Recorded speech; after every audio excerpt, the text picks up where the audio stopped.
Grand Rising family and grand afternoon. I hope everybody's doing well. Check in. Let us know where you're hailing from because it's going to be a nice conversation this morning where I'll try my best to be brief. But welcome. Check in. What's going on in your neck of the woods? How are you, family? We're just going to talk about some of the few things that are going on in our society right now. So come in, let us know where you are, where you're hailing from, and how things are going. This is Tuesday, May 19th, 2026, and the time is 12:37 p.m. Eastern Standard Time. So welcome. Come on in. Check in, fam. We'll get started in just a few minutes. She knows, spreading truth wherever she goes. Soul tribe rising, hear her call, raising vibrations for one and all. Dr. Kia shows the way. Check in, let us know how your To a Tuesday is going. brighter, freer day.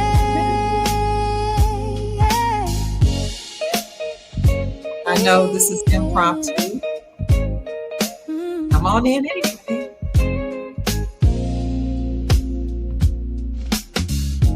Through her channel, knowledge flows, Thank you. Happy to see breaking you. chains that hold us close. Thank you for the hearts. Come on in, Paths family. to abundance Grand and Rising. wealth, guiding Yes. others to free themselves. Jamie says, I feel a total peace within myself. This is different. Love from Ohio. It's good to see you too, Jamie. I'm going to make one hell of a reporter for the Republic. Good day, King Tony. It's good to see you. Jacqueline, Sister Jacqueline's in the house. Good day. Check in, family. Peace and love. Wisdom, ancient and new, showing what we all can do. It's rising. I have a namesake in the chat. Hi, Kia English Miller. It's good to meet you. Yeah, rising. That's your jam, Joshua. Thank you. I love it too. Thank you. Soul tribe rising, hear her call, raising vibrations for one and all. Dr. Kia shows the way Check in. to a brighter, freer day. Soul tribe rising, hear her call. Usually my grandchildren aren't here, and they are here, but I sent them in the back to have this conversation because the first part of the conversation is a little private. Have the doors closed. So some things I want to say to the soul family this morning, just to encourage us.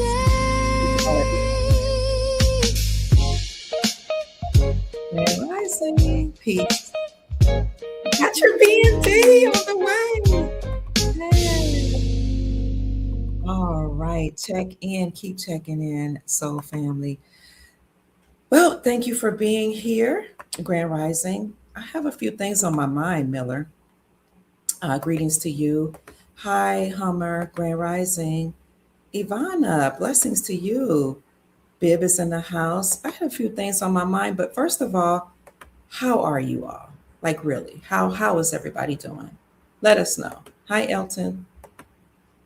Marlon's in the house. Hi, Marlon. Grand Rising. How are you all doing? Just checking in with everybody. Greetings from Belgium. Hi, Happy Feet. I'm more calm now than I have been in the last week or two. I was like really, really tired and stressed, not from anything happening, just from working like around the clock and, making sure my family's okay, taking care of my grandchildren. I'm homeschooling them, and I kind of got behind on some of their lessons because you have a regimen. I have a regimented curriculum that I have for them, but I also teach them about life, you know. So every day is a living experience or a teachable moment. Almost everything's a teachable moment. And I think that's something that parents sometimes forget, that is not necessarily what we say to our children that's teaching, but it's how we live our lives in front of them. It's what we do and how we respond to different situations, how we act in the moment. Okay, our children are literally watching everything we do, and our grandchildren. So I do want to talk about that just before we get into the news. I want to know how you are doing. Super fantastic. I'm so glad to hear that. You're good, good. Putting your feet on the ground, fresh plasma. You're welcome. How are you all doing? So I said I had been tired, you know, doing a lot, not only just working with my family, but for the soul family, you know, and I'm running a few things all at the same time, doing a lot of different things at the same time. But I wanted to have this serious discussion today because a lot is going on behind the scenes with the world, and we often report on geopolitical news, global financial news, and we talk about the projection of the future. Um, Having said that, though, in the interim, people have to live in the meantime, and they have to live focused on what's happening in that moment. So I want to have this sobering conversation because I'm seeing something happen around me that, in some ways, could have been what people would say abated, or it could have been offset, or it could have been managed differently. And what I'm seeing is a lot of our family members are struggling. A lot of people is going through financial difficulties, hardships, death, sicknesses, diseases, losing jobs. And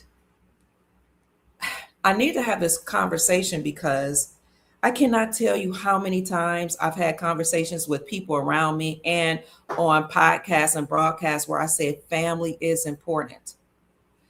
We have lived in a system that has taught us to be severely independent and has taught us to be self-absorbed, right? So when we living an individualized life and we're living independent, sometimes we get so caught up on our personal lives, we forget about our children, we forget about our parents, we forget about the elders that are in the nursing homes, we forget about the loved ones in the hospital, and we even forget about our neighbors. It's like we've lost connection.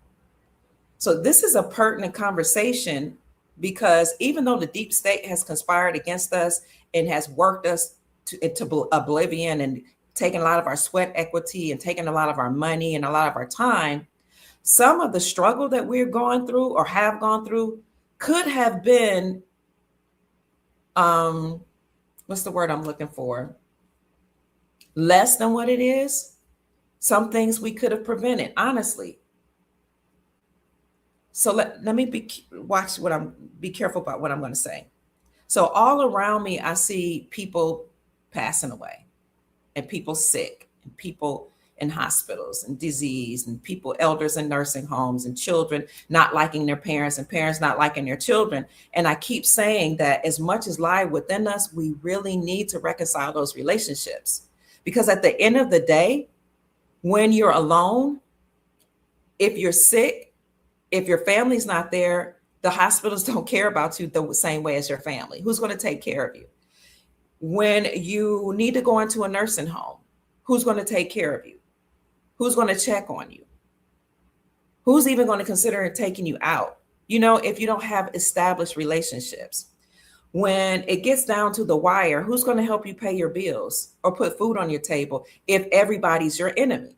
So we've lived in the era of social media and the era of I'm going to do me and I'm going to do whatever feels good. Do as thou wilt. I'm going to cancel out people who don't get along with me. And we live in a media in an era, social media era, where people put up a camera and they complain, and they tell all their family business, not caring that they're hurting the other people.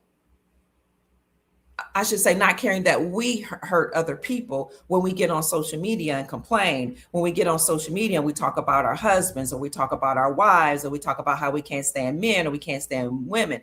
When we get on social media and we talk about our mothers and our fathers and how, we don't like them. And then when it comes down to the crunch, down to the wire, where you're being squeezed out financially, and we realize the government doesn't really love you, and Uncle Sam doesn't really care about you or your children, we don't have anybody to turn to because we've been conditioned to cut people off in cancel culture, to get online and talk about how much we can't stand them. So I'm asking you today, where is your family? Where is your daughter? Where is your son? Where are your grandchildren? Where are your parents? This is serious to me. Because yes, mothers make mistakes. Yes, fathers make mistakes. Yes, parents sometimes struggle with addictions. Yes, they get caught up in working more than what they should do sometimes. Yes, they've made decisions that they should have rethought. But when it comes down to it, relationship, that's the greatest currency you can have. Because you only have one father. You only have one mother. I'm talking biological. You only have a couple sets of grandparents. So, and I'm having this conversation because a lot of people that I see right now who are struggling wouldn't have to be struggling if they had fixed the relationship with their child's father or their child's mother, or they did all they could to try to restore the family or keep the family together. A lot of people I see crying right now because of deaths that's going on all around them. I cannot tell you how I have said over and over and over to people around me in my community, build a relationship with your mom. Oh, I don't like her. Why don't you like your mom? Oh, well, she made this decision and she made that decision.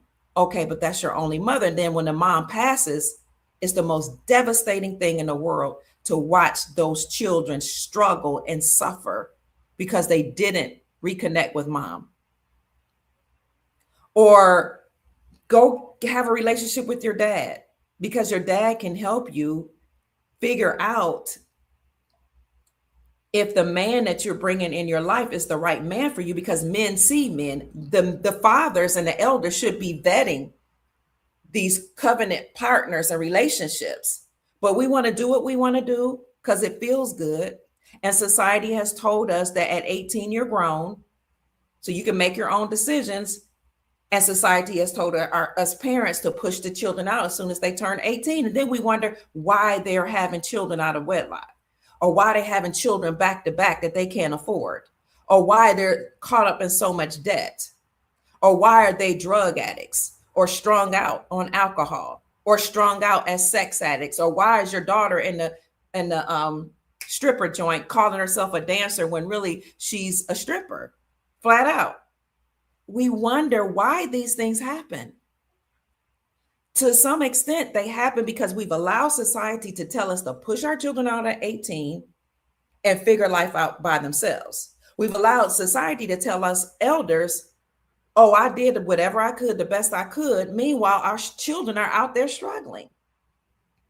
I know we talk about geopolitics and finances and, we're going to be rich one day, but the greatest currency, again, is relationships. So what if all the banks shut down right now, or the world closes again? I'm not saying it's going to. What if that happens? Who's going to take care of us if we're all acting like we're an island, we're isolated? I know I'm kind of all over the place, but I see people crying when their parents pass away. Those of us that really believe in family, our voices are silenced by media that's telling everybody to cancel people. That by media that's telling everybody, you don't have to have a relationship with your mother. Even therapists and counselors, which we don't even like the name therapist because it means the rapist. Therapist literally says the rapist in the word. And counselors are telling people, oh, just cut your mom off, cut your dad off. They upset you, they offended you. Oh, you don't need them. Oh, just go ahead and forget your child's father. Men are no good anyway. Well, just, go ahead and haul him off the court. That men are no good anyway. This is the rhetoric we're hearing now. Oh, you don't like your child's mother? Well, those B words, they think they're so bad. They're so good.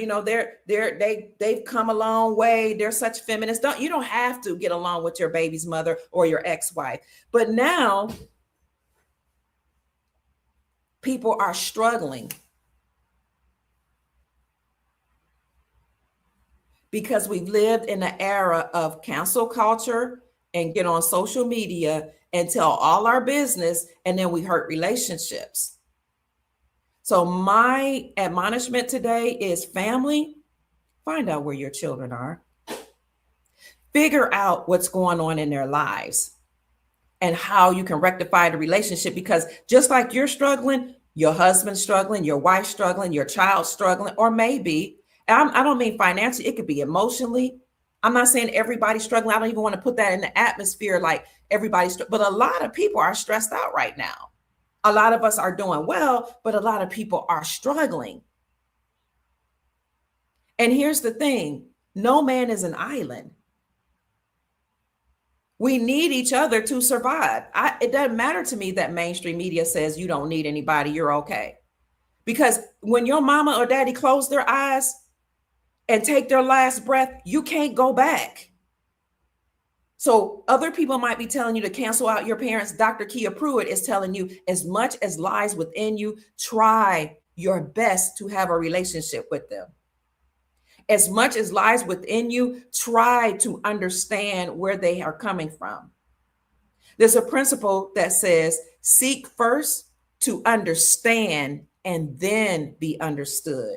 That means be quiet sometimes and try everything within you. Seek first to understand what that other person is feeling. Have empathy for them. Put yourself in their shoes as much as you can. Even if you can't put yourself in their shoes, seek first. Do all you can first to understand them, to hear their story, and then tell your story. But that means you got to close your mouth, listen, and be genuinely concerned. Why did my mother make the decision she made?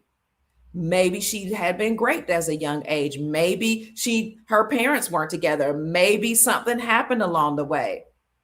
Maybe she wasn't taught.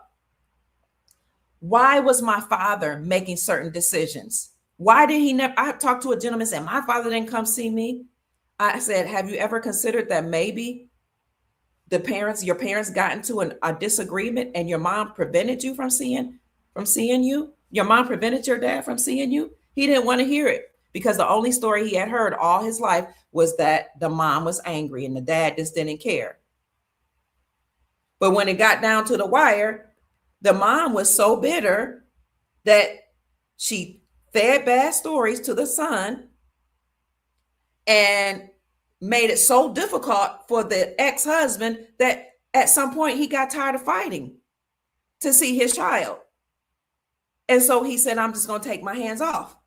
But now the child is grown and all he knows is that daddy took his hands off instead of going to daddy and trying to seek to understand and then be understood and then understood. So we're living in a time where a lot of people are just passing away because the multiverse or the universe or the earth is speeding up. The vibrations are going so fast, everybody's energy won't be able to deal with the shift. This is the shift happening. When you have a shift in the vibrations and a shift in the planet, some people's DNA are being elevated and they're dealing with the shift and they're going to go up, and then some people won't make it. While you can, find out what went on with your elders. Reconnect with your elders. Come on, somebody. If I'm speaking to somebody, just put a 1. You don't have to say it's me, oh Lord. You have to raise your hand. Just put a 1 in the chat if I'm making sense. Because Everybody's not going to tell you that we need each other to survive. So figure out what went wrong, what went right, and how you can move from there. Because those elders that's going to pass away are going to be the very ones when they're on the other side that's going to be directing you. For those of you who know the power of ancestry, they're going to be, the ancestors are concerned about their bloodline.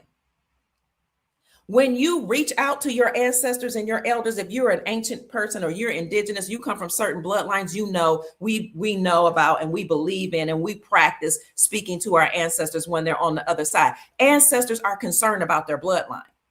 How can they take care of you and cover you and protect you from the other side if we haven't established a relationship with them? Now let's talk about us being elders. Some of us have made serious mistakes. We've not gotten along with the children's parents. Some of us, sometimes it was our fault, sometimes it was their fault. Sometimes, what I mean by fault, sometimes we did things we could have done differently, sometimes they did things. But when do we take accountability for doing what's in the best interest of the children? Because there's you, there's the companion, there's the children. Okay? Sometimes we're so concerned about taking care of me and satisfying me that we forget about the children. And I can already hear somebody in the background saying, yeah, but I've already did this for my children and I suffered. Why can't we do both? Why can't we? And we can at some point grow up enough to be concerned about the children's health, well-being, and emotional well-being, and take care of ourselves. Some of us could have made different decisions, but you can only make the decisions based on what you knew at the time. So as you grow up and you mature, when you realize my children are stripping in a strip club, mine aren't, but I'm saying some have. My children are making decisions that I don't approve of. Maybe it's because I need to take ownership for what I did in front of them or how I lived my life before them. Because what I hear parents saying is, well, I taught them and I showed them and I told them not to do this and I told them not to do that. But what did they see you do? How did they see you live? It's not just about what we said out of our mouths. It's the life we lived before our children. Even if we made mistakes, here's what we can do as elders. We can go to our children individually, or we can call them together as a group. And we can say, I just want to know, I'm checking in. I want to know how you're doing, and close our lips. Seek first to understand, then to be understood. I want to know how you're doing. Tell me about your day. Tell me about your life. Tell me about what's going on. Or you can say, I want to talk to you about this situation. Now, and just listen. We would be surprised if we just, as elders, close our mouth and listen and let the children speak. We will be surprised how much they've held in. But because I was born in 68, I'm a millennial. I'm right after the baby boomers. The baby boomers, I don't think they were allowed to talk, be seen and not heard. The millennials, some of us, we still came from that be seen, not heard. Some of us just acted out. When you come from that generation, instead of talking to your parents or being allowed to express yourself, because, I'm a fan of being seen and not heard at sometimes, you don't need to just be running roughshod around the house, tearing up the house. But I'm also a fan of listening to the children, to the young people.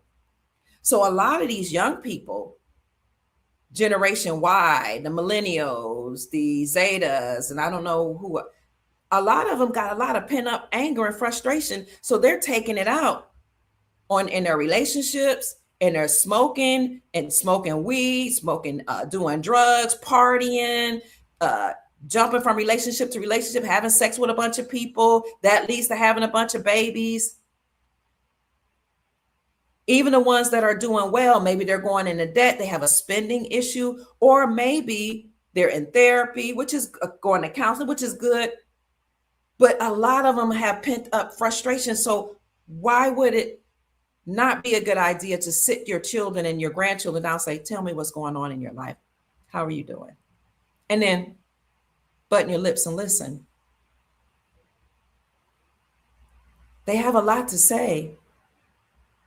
We elders, as much as we are on social media as influencers and, people on social media putting up posts and kikiing with our friends and having a good time, we haven't made the best decisions.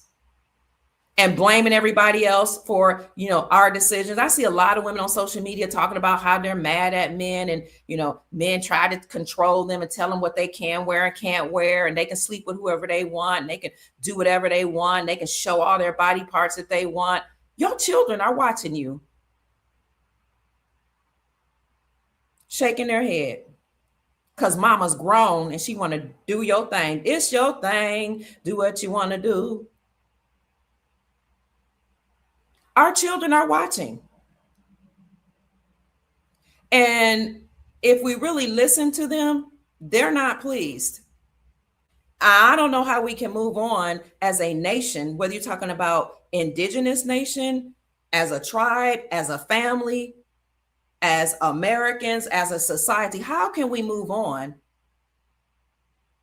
if your bloodline is not satisfied or taken care of because the government is gone? There's no more food stamps that's going to keep being dolled out and dished out to mothers with children. No more Section 8. No more welfare, even for these people that came from all over the world to get free handouts. Now you're going to have to go back to your own country and deal with the hell you didn't want to deal with, because you wanted to run away for a better opportunity and left people behind. You're going to have to go back and deal with the children you left behind, the parents you left behind, the elders. Let's not play. I have international friends. Some of my international friends don't want to go back home and ashamed to go back home because their family are like, you went to America and forsook us. Yes, they sent a lot of money back, but they're like, everybody didn't send money back. Forsook their community, their family, their bloodline. And you got whole families angry abroad because people came here to have a good time and a good opportunity and forgot about the children they left behind. Partying in the clubs.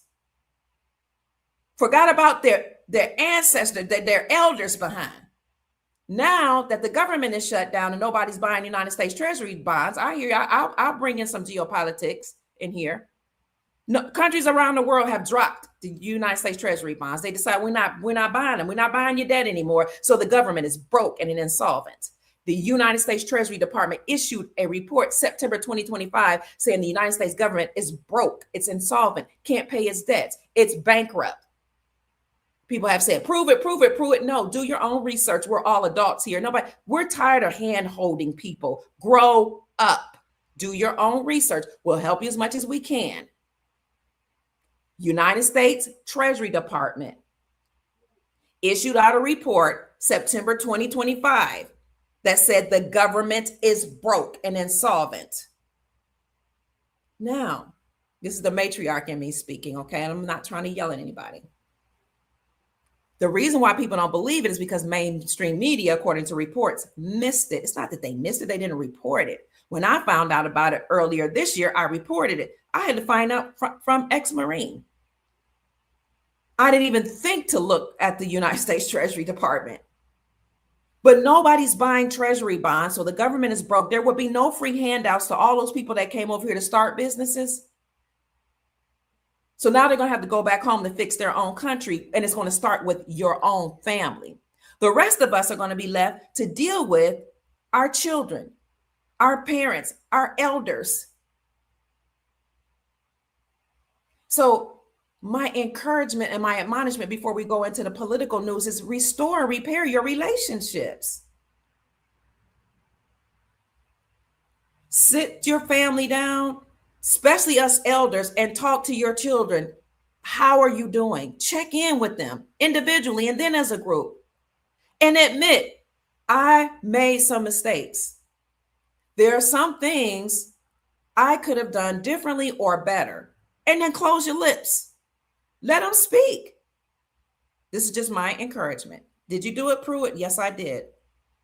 And I've testified that about that through the years on social media to the family. I've testified that I didn't go into bit detail because it's nobody's business what I could have done differently. But I did have that conversation. Have a conversation. You'll be surprised how the children just want to be heard. Your adult children want to be heard. And I could have done, you can say I could have done things differently. Or you can even say, you know what, I didn't know. I did what I thought was the best, but I hear what you're saying. Thank you for sharing how you feel. That means a lot to me. What I heard you say, listen to them. How are you doing? Okay, let's role play. Hey, Jamil. I'm just making up that name. How you doing, son? I'm doing fine, Mom. Oh, you say you're fine. All right, son. I'm gonna give you a hug. Hey, I want to talk to you for a minute. I know I called you and said I want to talk. I just want to check in, son. You know, I've been thinking about this. You know, you're doing well with this, that, and the other. I just want to check in and ask you, how are you doing? Talk to me, son. How are you doing? I'm good. Okay, well, we had a conversation, the other day about A, B, and C, and I could hear it in your tone that something is not, really feeling good. Or, I've been thinking about when you were growing up, this and that happened, and I just want to know, how do you feel about that? I did my best, to have this conversation earlier, but now I'm here. I know maybe your dad and I didn't get along, or I saw that you had this thing going on at this certain time. I just want to talk. How you doing? And then be quiet. And as the conversation evolve, was it evolves? Oh, you said so. I want to talk to you about when you were younger and you had made this comment about, that you were angry, or maybe the other day you said you were angry about something I said or did. Can we talk about that? Let's talk about that. How are you really doing? Okay, I hear you. I understand. Yeah, you're right. You're yes. I do hear what you're saying. And just be quiet without getting offensive because it's gonna hurt. Some things will hurt. Some things are gonna feel good. Yeah. Son, let me tell you something. I take full accountability for everything that you saw, everything that you experienced, everything you witnessed, everything you heard. I take full accountability for that because I am your parent. I am the adult. Now, there are some things I did not know. Still, I take accountability. And now that I know better, I'm coming to you to tell you I apologize. I apologize for A. I apologize for B. I apologize because what you're just telling me, some of that I didn't know. I apologize because I was just working so hard providing that I missed this. I am sorry about that. I take full accountability. Now, I'm not going to blame the father. I'm not going to blame the mother. I'm not going to blame anybody else. Or I'm not even blaming myself. I say I take full account. I'm giving an account for what I did or did not do. I'm not telling him that. I'm telling you all. I take full accountability. I'm sorry. How can I make it right? And be quiet and listen. They might cry, they might cuss, they might scream, they might holler. They're adults. I take full accountability. How can we move forward? And then how can I make it right? How can we move forward? Son, I'm going to do better. I'm going to do everything I can to repair this relationship. And you said I disrespected this person in your life. I didn't treat your woman right, your wife right. I apologize. I take full accountability because you're an adult. You can make your decisions and that's who you chose. Now, you might have the type of relationship where it might be a rule in your family that they can only marry certain bloodlines. I don't know, different traditions. Then you tell them, son, in our tradition, this is the way we do things. I have to honor the fact that you're an adult. And I'm going to do everything in my power to be respectful and to honor the covenant relationship that you have. Well, oh, you're angry because I didn't have the relationship with your father and I need to repair that. I apologize. They don't need to know. Adult business. Oh, well, he did this and she did that. And they don't need to know.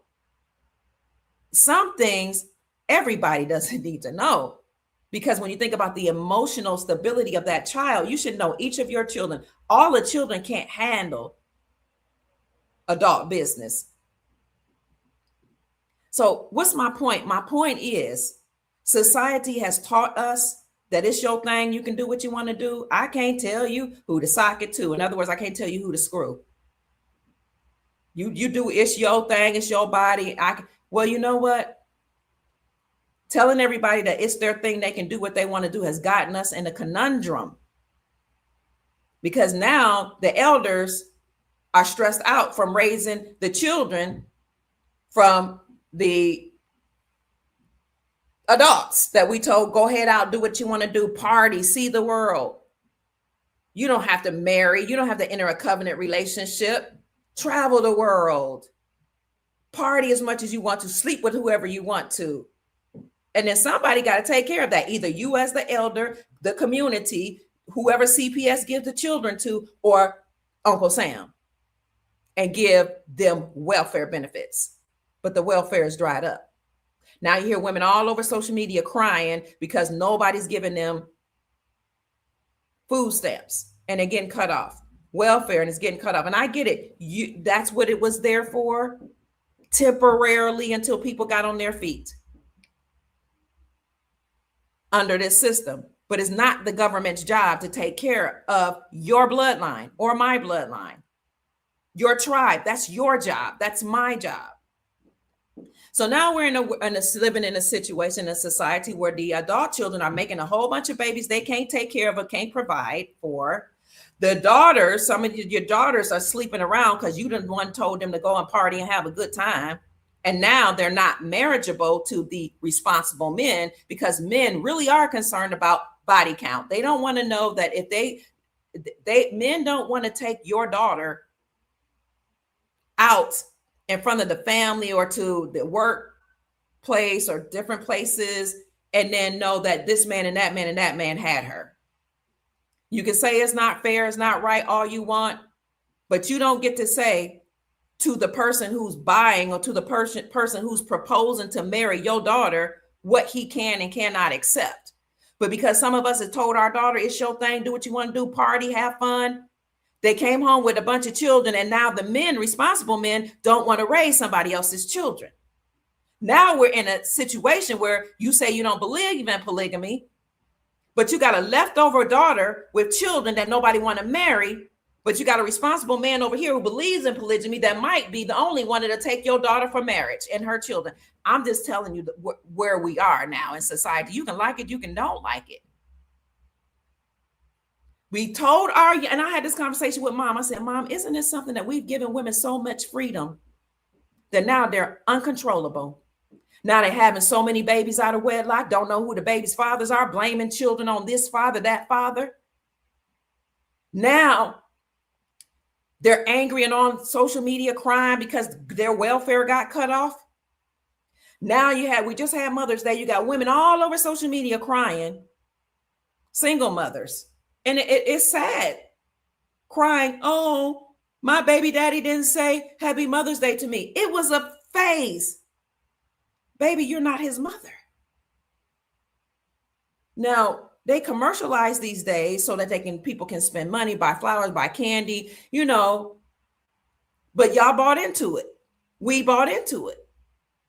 My family's not really big on holidays, but I will cook a mean dinner on Mother's Day for my family. I will go to my son's house and for some dinner.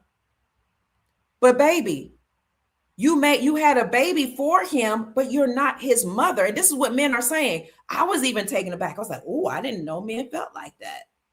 You're not his mother. That's what the men are saying. So women are all over social media crying. I just had Mother's Day and I had Mother's Day and my child didn't even call me. What was the relationship like with your child when you had the opportunity to rear him up in a way where he knows how to love, revere, and respect you? Because here's the thing. Children respond to the energy that we gave them when they were young. And when we had stewardship over them. So and when they get older, they don't even mean no harm. A lot of children don't even mean harm. They don't mean any harm. So a lot of children didn't even call mothers on Mother's Day. I know Mother's Day is not that significant to many of us, but it's significant to people all over social media. Compilations of videos with women crying. What was your relationship like with your child? Be honest with yourself when you were the steward of that child and that child was in your house. So this is just indicative of society at large. You have nursing homes where people don't even go see their mama or their daddy. What were you doing when you had the opportunity to train your child in the way that he or she should go so that when they are old, they won't depart from it, the training?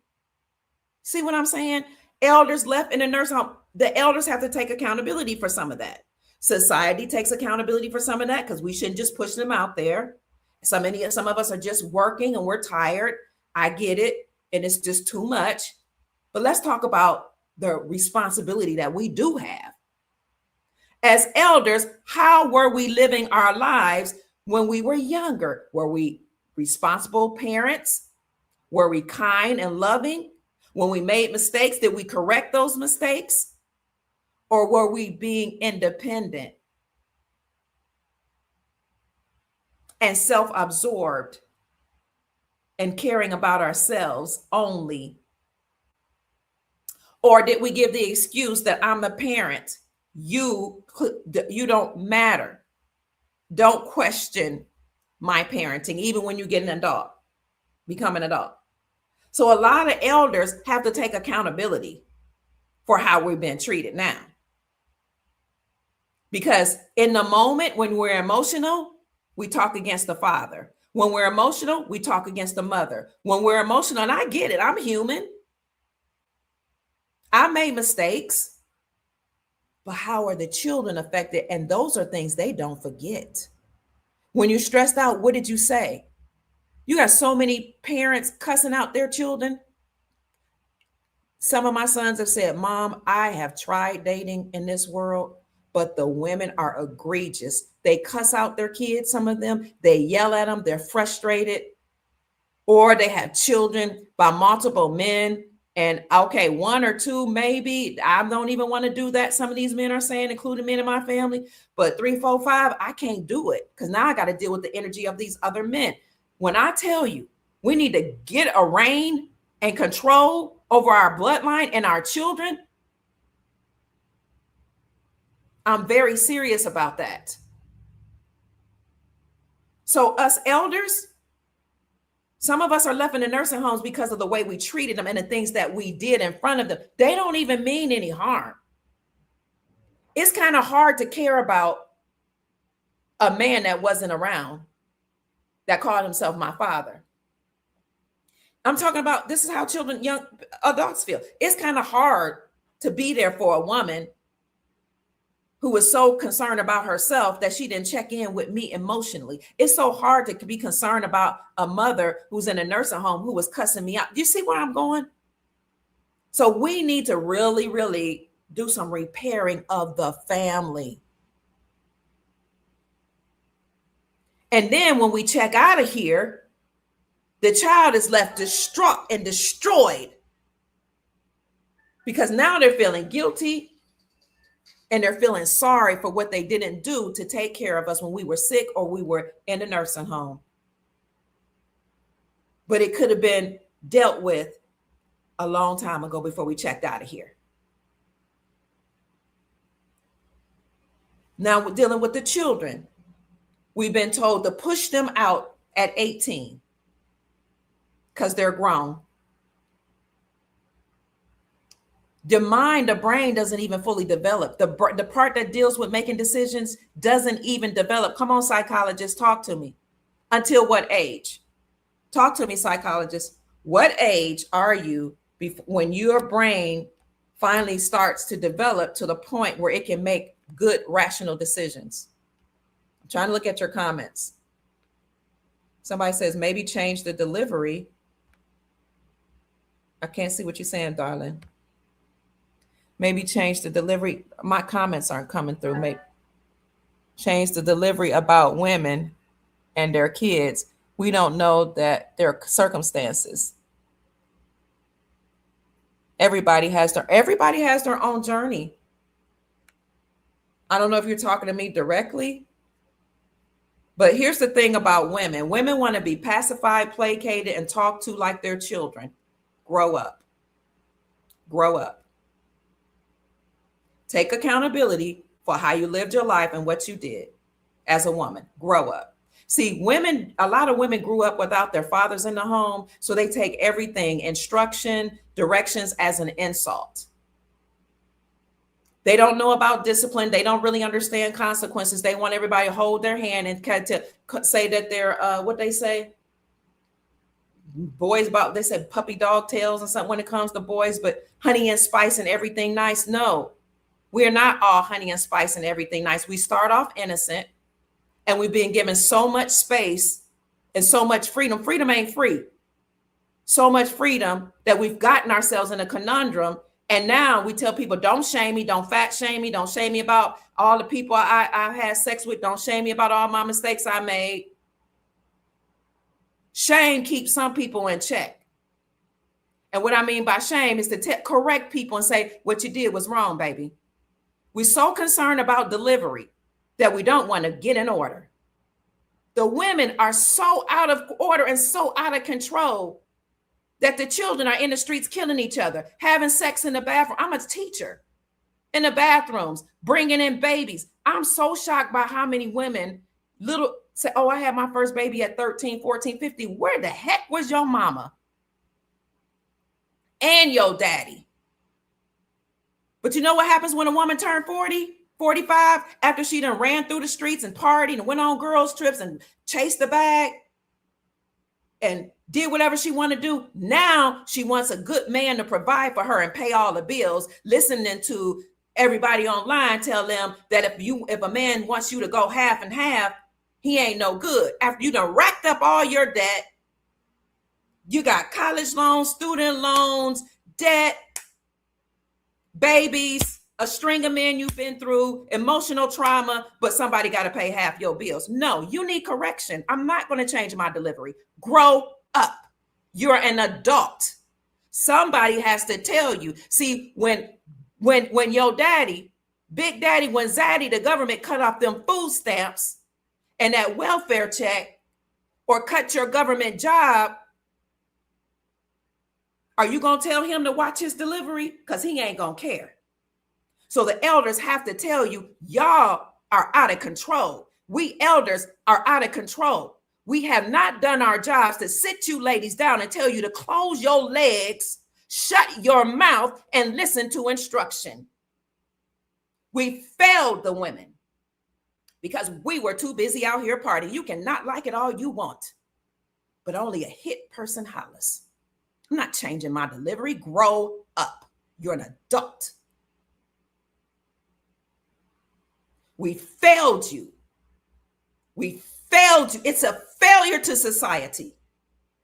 If so much of the population is depending on the government, we should have created businesses and opportunities for you so you didn't have to depend on the government. We failed you.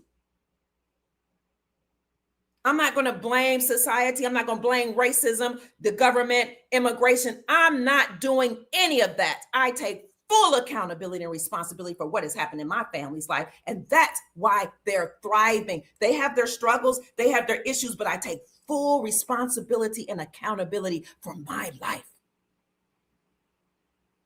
And when we as elders stop placating and pacifying these children and rear them right and live a life before them that they can mimic and pattern themselves after, then they will make better decisions.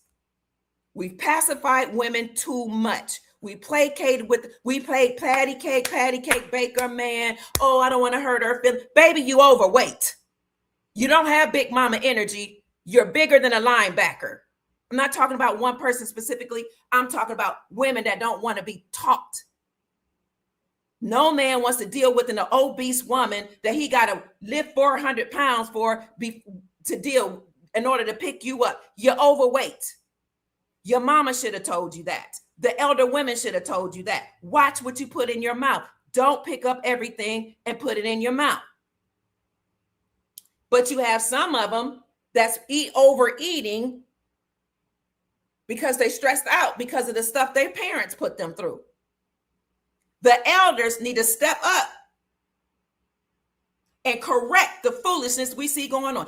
It should not have taken RFK, Robert Kennedy Jr., or Donald John Tavius Trump to cut off sugary drinks, candy, and junk food and energy drinks from EBT cards. Because we should have done our job to train you how to eat right.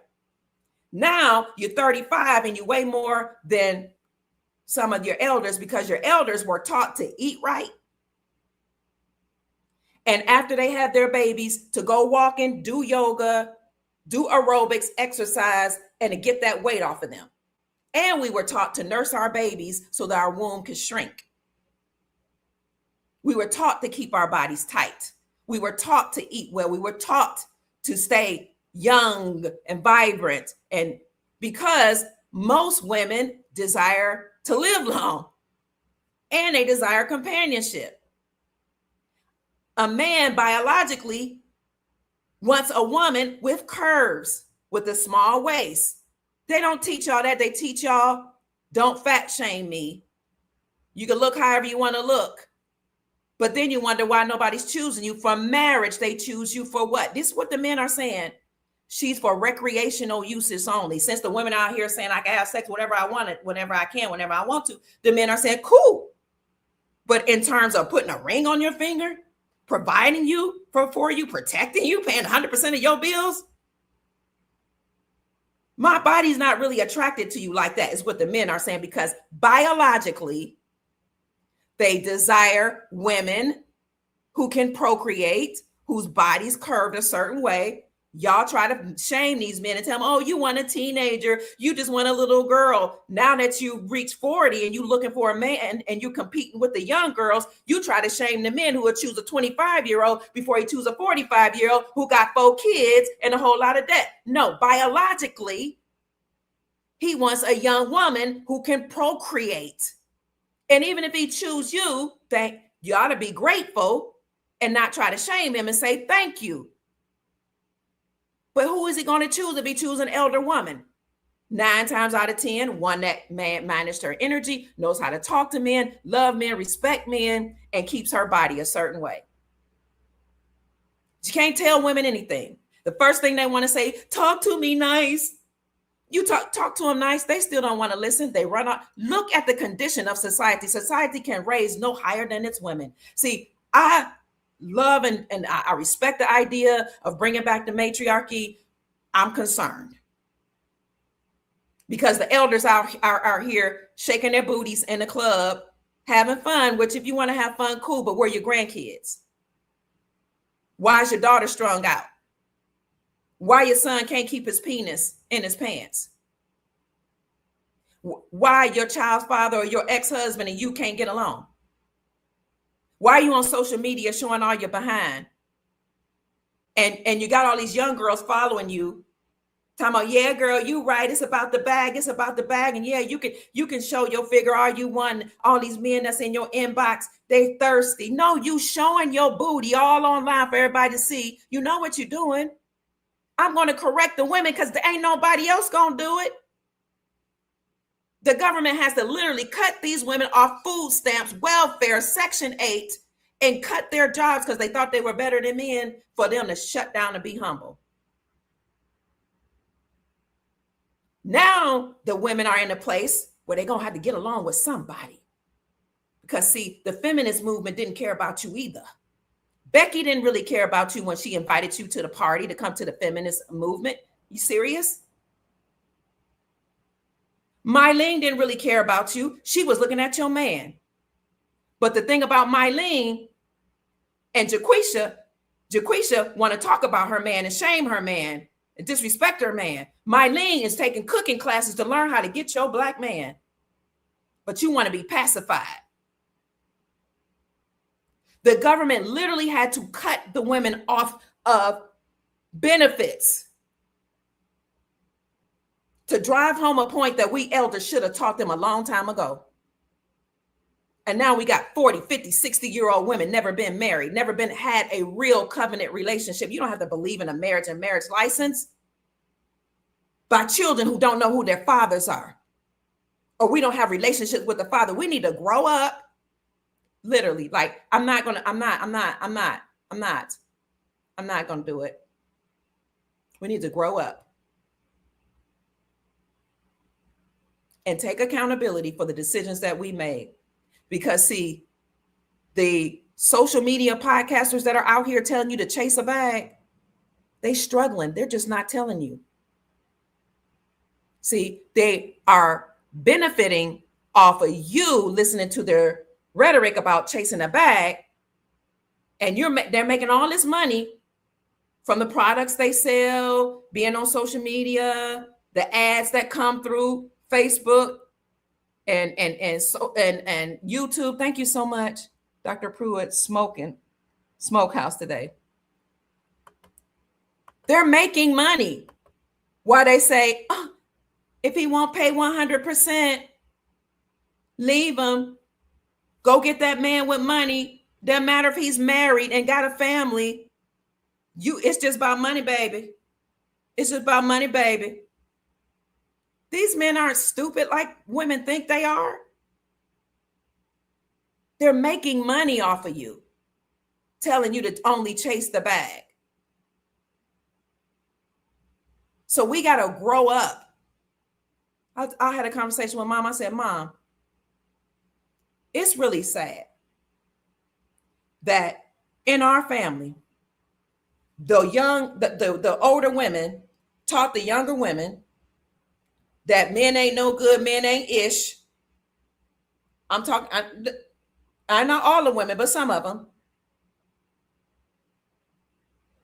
And while these older women taught these younger women that, we got women on drugs in our family, not just women whose children have been taken by CPS, being raised by somebody else.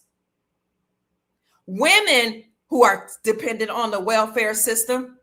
I said, maybe it's because the elder women didn't teach them or instruct them the right way. And my mom said, and it's beyond what we said to them, the elders said, it's that we lived a certain life before them. And now we're wondering why our young women in our family, in our communities have turned out the way they are. Look at OnlyFans, women making money off of selling sex. Men enjoy it until it's their daughters. So men, if you don't want your daughter being a stripper or selling her body on OnlyFans or on the street or on the corner, you have to be the example to not go to those places and not talk about those things and not do them. Because your sons are watching you. They're going to mimic that and do that to somebody else's daughter. Let's stop being so selfish and be concerned about the community, because the community is where you're going to go now that the government no longer exists.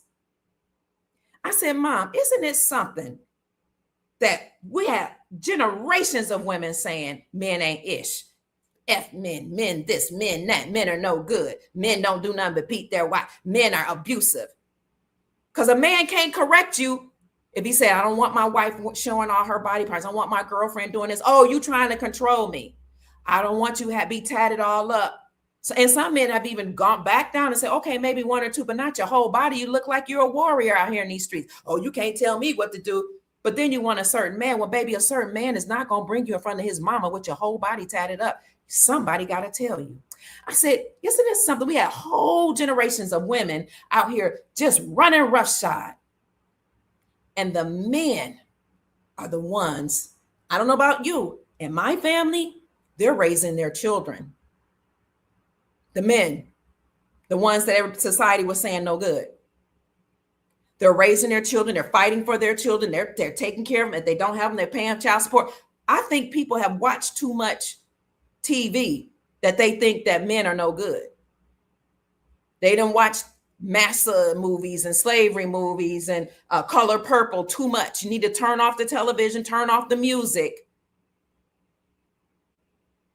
And we need to go back to the old way. There's a scripture that says, go back to the old landmark when a mama and a daddy instructed the children and the elders instructed the mama and the daddy and the community held each other accountable. Here's a little geopolitical news for you. The government no longer exists. People are being arrested. Judges are being arrested. They're administrators. Attorneys are being arrested.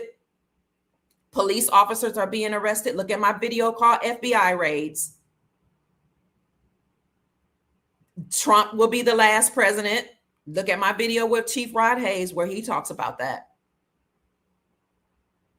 Section 8 is gone. EBT cards, they're not giving out as much. Green cards are being in question. Citizenship is being in question. People with green cards are getting shipped back home. I'm telling you, everybody been playing. Nursing homes are closing. Hospitals are closing. Doctors are walking out of the office. They don't want to deal with insurance anymore. We really need to bring the family back together. So I see a situation where children are struggling when all you got to do as an adult, not all you got to do, one of the things you can do is to bring them back home. Some of that's going to have to start with saying, I take accountability for some of the decisions that I made or the mistakes I made. And I apologize for them. And I want to bring out, how can I want to make this right? Because you might be thinking, I don't need my kids today, but one day you're going to be 75 or 80. Who's going to take care of you? You might think you don't need a companion. You don't need a husband. Did you save enough money to when you retire at 75? Because say women are living longer now. When you might be 80, 80, who's going to take care of you those last 10, 15 years? Did you save enough? Because Social Security might be gone. Yeah, we're going to all be wealthy. When? They don't have to roll it out tomorrow. We're going to have Nasara. We're going to have Jasara. If you have silver and gold, you're going to be okay. When are they going to roll it out? Did you save enough money? If you're a man and you were sitting out here whoring out in the streets, running through women, disrespecting women, cheating on your wife. Now, if she cheated, you have a heart attack. Men and women are different. Don't you know that some experts say that women get tired of monogamy way before men get tired of monogamy? Because biologically, people in general like variety. But as a society, we agreed on monogamy. So if you're in a covenant relationship with somebody, abide by the covenant. Why do we act like we can't control our body parts?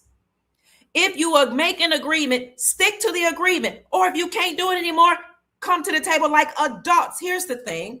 We talked about the women. Men, you will cheat on your wife, wreck your whole family because you saw a pretty young thing that you desired. And then you'll tell the other woman you want to sleep with, oh, my wife.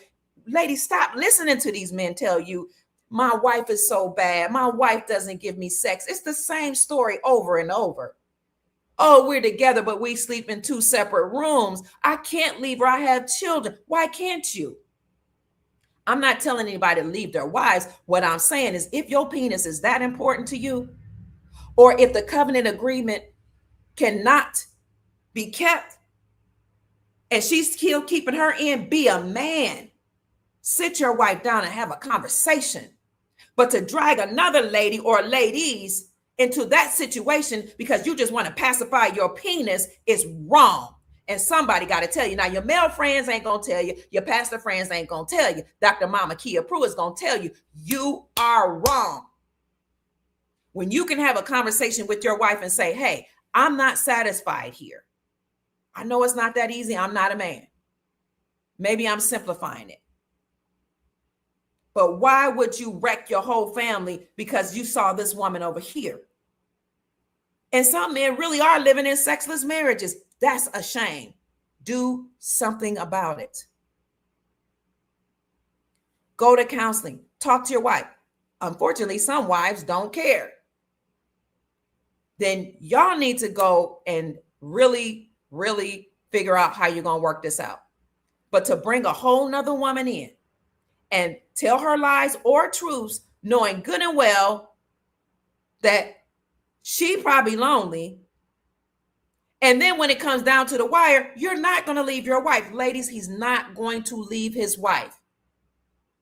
Women will leave. Women don't play that. If we're not happy, it's not going along. Most times, according to statistics, 80% of marriage divorces are initiated by women. We don't play those games, dragging it out. I can't leave him. I can't leave my family. I'm not even saying that's planning. Maybe some of us should stay longer. We'll be like, I'm out of here. I'm saying in general, men don't do that. I give them some credit for that. They won't break up their home. They won't. But here's the thing. If you're the other woman, check yourself, really. Think about this. If you're the other woman, he has a wife who cooks for him. He can have sex with her whenever he wants. Sometimes they may not, but at some point she's laying right in the bed next to him, or he can go right into the next room. Don't play yourself. They have family meetings, family reunions. They have holiday together. All of his buddies know her. His male friends are going to pat him on the back. He may have one or two and say, man, you shouldn't do Emily like that. You shouldn't do KK like that. You shouldn't do Mylene like that. One or two. A lot of them have somebody on the side. I've heard men talk. I'm a counselor. I was a life coach. He's not leaving his wife. He will tell you, I can't leave.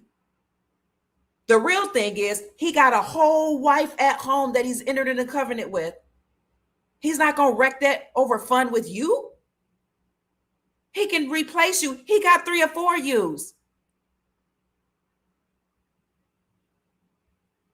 He's not going to leave his children. He's not going to let it be told that he left his wife, that somebody he crossed the threshold with said I do to, and his children. She helped build him up and make him the man he is that you desire. That's why you like him. He's more responsible. He takes care of business. He pays bills. He knows how to compartmentalize. He worked. He got a wife. He got a girlfriend and children.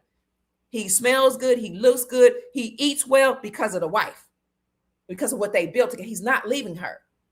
I'm talking to somebody.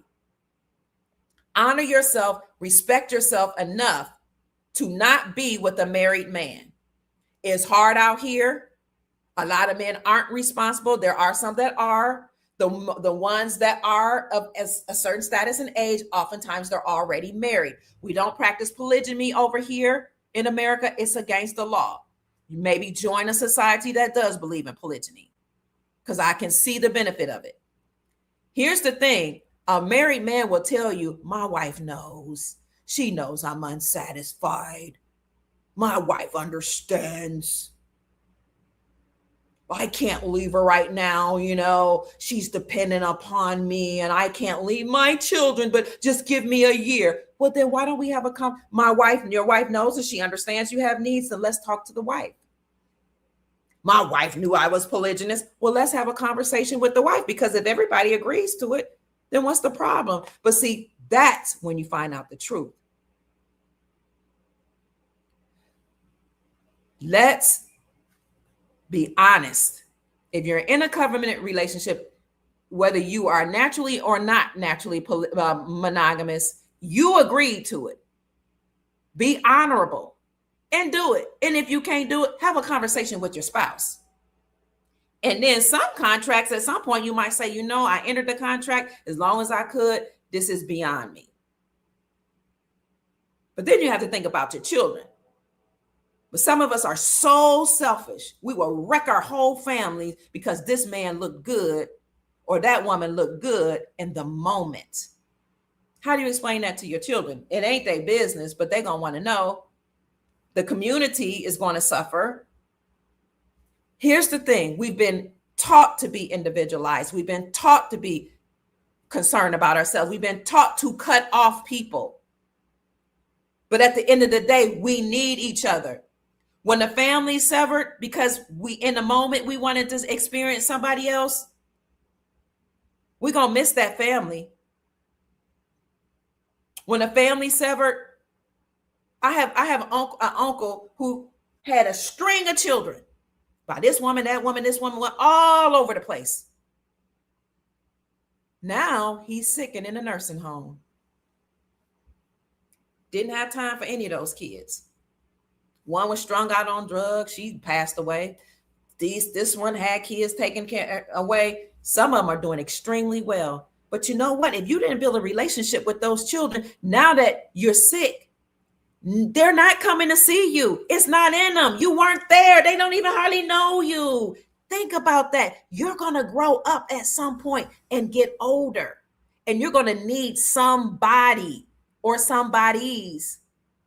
So let's, if we can, and we haven't done it already, repair the relationships. Even if, let's say you've done well. You've repaired relationships. You never had destroyed relationships. You're on a good path. You don't have any of these issues. Can you please teach somebody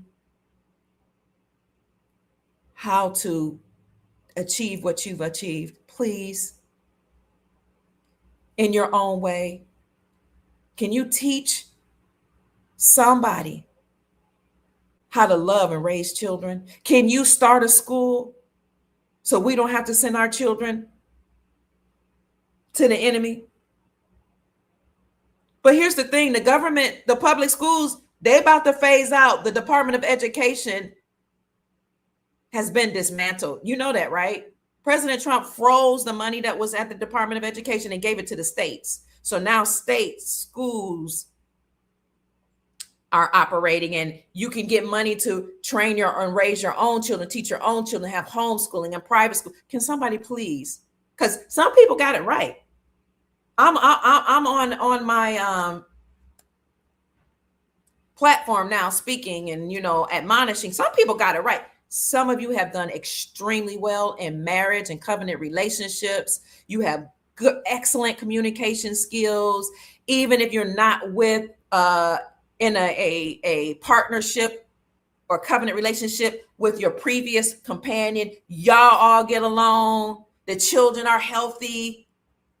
Your family's doing well. You know how to manage finances. Please start a business and teach us your ways. Please write a book.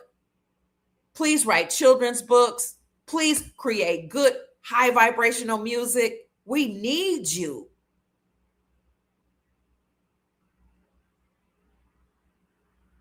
I had a conversation with my mom the other day about my children, and she was asking how they doing. I said, Mom, I'm tired, but they're doing well.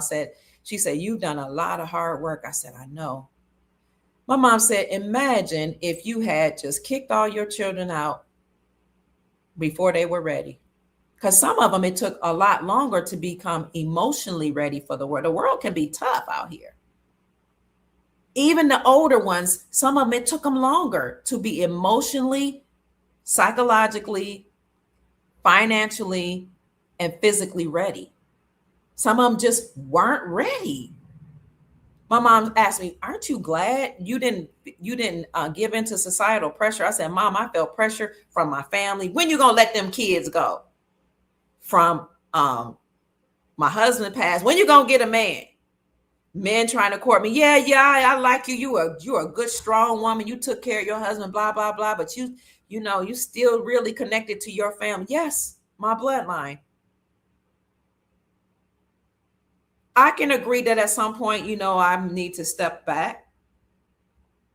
But the conversation was, Mom, yes, I am so glad. I had pressure all around me. Let them kids go. But I know a parent knows each and every one of their children. I said I had to make a conscious decision to make certain sacrifices, not put my whole life on hold, because I wanted a college education. I'm very college educated. I wanted to work out. I got gym memberships. I've worked out through the years all my life, even if it was just in front of the TV or the computer. I don't watch TV anymore, but the computer doing tapes and aerobics or just walking outside. I got my spirituality from wherever I could get it. So I took care of myself, but my children, my family, my bloodline was a priority for me. I said, Mom, I was pressured on every side. Let them kids go. They're adults. They weren't ready. She said, well, she asked about one particular child. I said, Mom, now that child is thriving. Mom said, imagine if you had put that child out before that child was ready. So my point is, family, we don't have a government anymore. The Supreme Court of the United States overturned the Chevron doctrine. That's the doctrine that gave the government unlimited powers to do whatever they wanted to do. And what they do with that information, they downsize the government. People lost their jobs.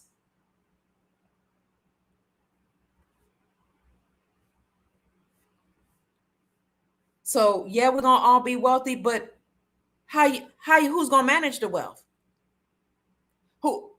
How are you going to disseminate the wealth? How do you know how to steward the wealth?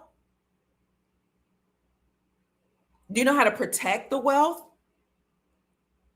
Well, then I can plug in my book. I wrote a book called The Silver Legacy that will be out this summer that teaches about accumulating wealth, managing wealth, protecting wealth, and family governance, having family meetings to teach your family values around wealth and to even ask them their values around wealth and develop their values around wealth. I am a wealth ambassador, and Orisha Sloan made me the wealth ministry of wealth. So this is where the elders come in. We have to start doing our job. The government doesn't exist. Donald Trump is the last president. Countries are not buying up United States debt or treasury anymore. United States treasury bonds. So now the government cannot afford to bring people from abroad and give them citizenship and benefits. Did you know, since we're speaking of people from abroad, there's different data, 80 to 90% of the motels are owned by East Indians with the last name of Patel. That means it's one family. They come from one specific city in India. Now, mainstream media spin it like they're farmers. They're just poor people. But the people in the comment section from the videos I was reading was like, no, that family, a lot of them are actually cartel. So 80 to 90% of them come from the Patel family. They own the motels in America. How is that possible? We won't even get into who owns the gas stations, who owns the beauty supply places, who owns the nail salons, who owns the restaurants. The government even recruited doctors, nurses, teachers,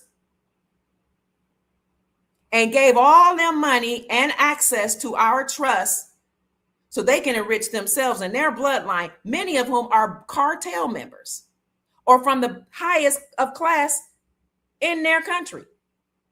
The whole story that they came here with, a dollar and a dream, for the most part is a lie. L-I-E. There's a word people don't want to hear. A fabrication, a story, untruth. Now, the ones that did come here for a better opportunity, we understand, we overstand. It's just that the time is up. The government doesn't have the money. And And the indigenous people have reclaimed their republic, their lawful government, their states, and their land. Indigenous people have been fighting with the government, the United States Incorporated, for years, since the 1800s. We didn't take them to the Supreme Court. We went to the world courts. Look up Empress Bertiasi L. Gostin Turner Bay. One of her ancestors, his last name is Turner, his first name escapes me, took the government to court over these lands in the 1800s to the world courts. This is why presidents from all over the world were saying, Black people, wake up. And even Trump said Black people need to understand their history, because if they don't, they're going to continue to struggle. Some people took offense to that. I said, amen, sir. Tip in the hat. Because the Black people that are called Black, that was a status. Y'all know this by now. Means you have no standing in law, means you're dead. But they are the indigenous people. They're the only true Americans. Either you're American or you ain't. United States citizen does not make you American. I'm sorry, they lied. This is why citizenship is being done away with. They lied. You can be a citizen or a slave of the United States Incorporated or chattel property of the corporation. That does not make you American. They lied. They lied about everything. They need to fix up the mess that they did in other people's countries, because now they're sending people back home. But all those people that made a lot of wealth off of us in our state and our lands and are accessing our social security numbers that's attached to central banks all over the world, we know now, and access our birth certificate bond. Now they can use that money to go and make their countries great again. United States citizenship is not the same as American. There's an 1800 and a 1700 definition of American. Copper-colored races encountered by Europeans, but now applied to Europeans. Either you're American or you're a United States citizen, or you're undocumented national from somewhere else. But a citizen is not an American, and a citizen does not have the same rights as Americans, because only the Republic and the ancestors that created the Republic, who is we the people? Who is we the people that created the Republic? The Americans, the copper-colored races discovered here by Christopher Columbus. They have rights afforded by the Republic. Everybody else got privileges from the United States Incorporated that no longer exists. They lied to everybody. Naturalization, nationalization. Yes, the Constitution says that the Congress can provide provisions for how somebody can become naturalized, but they didn't initially and originally state what those provisions would be. Then you have to ask yourself, which Constitution are we speaking about? Are we speaking about the Constitution for the Republic that said that Congress can set out ways to make somebody naturalized? Or are we talking about the Constitution of the United States Incorporated that's now defunct? Those are the questions that's being fleshed out right now. Birthright, citizenship, naturalization, DACA, nationalization, all that is under question, because anything afforded by or created by the United States Incorporated that no longer exists, you know, that was found by the Supreme Court of the United States to be unconstitutional, unlawful, and treasonous, it's gone. It's insolvent. Nobody's buying their treasury bonds. They no longer exist.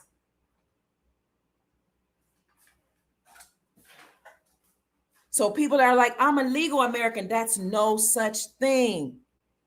You're a legal United States citizen, which means you're a chattel property of the United States Incorporated, meaning you're a slave. There are people that's on these lands that have indigenous blood that look all type of ways, that have all hues, that look European, that look like they're Africanoid or indigenous. They're still, they have American blood. That one drop rule, it applies. Now I bet you a lot of people gonna be tethering themselves to so-called Black people. Now I bet you gonna be like, I'm one of y'all.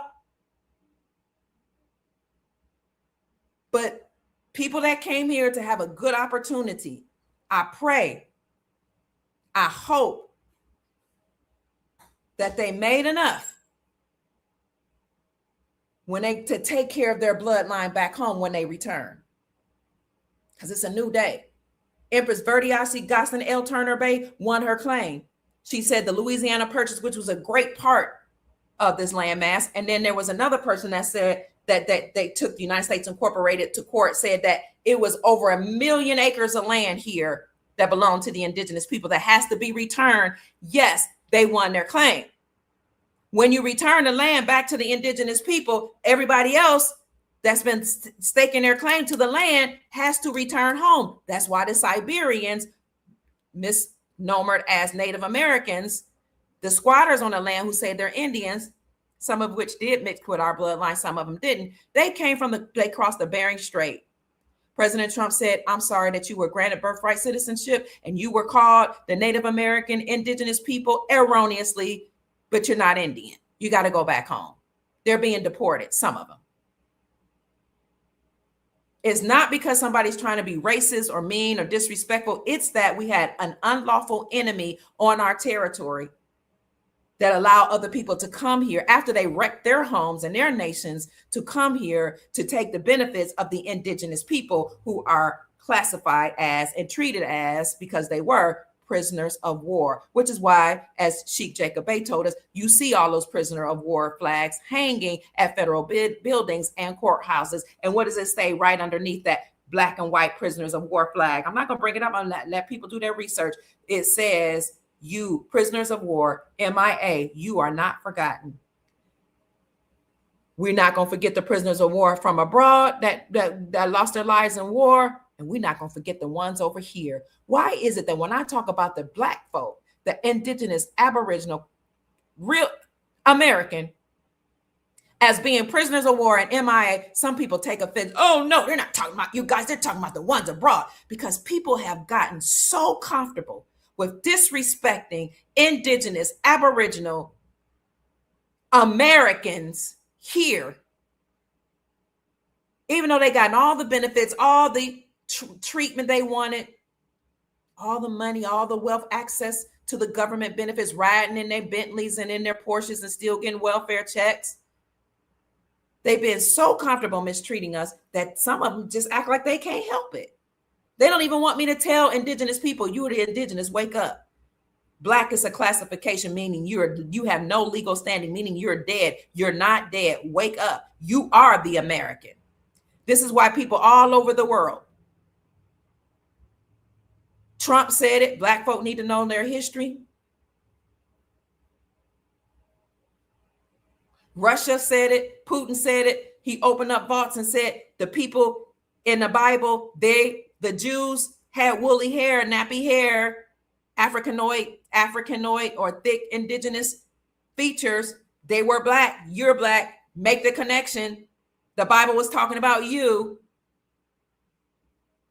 People like, oh, Putin don't know what he's talking about. He was like, I've been waiting for y'all to take over your government because we're tired of dealing with the United States Incorporated.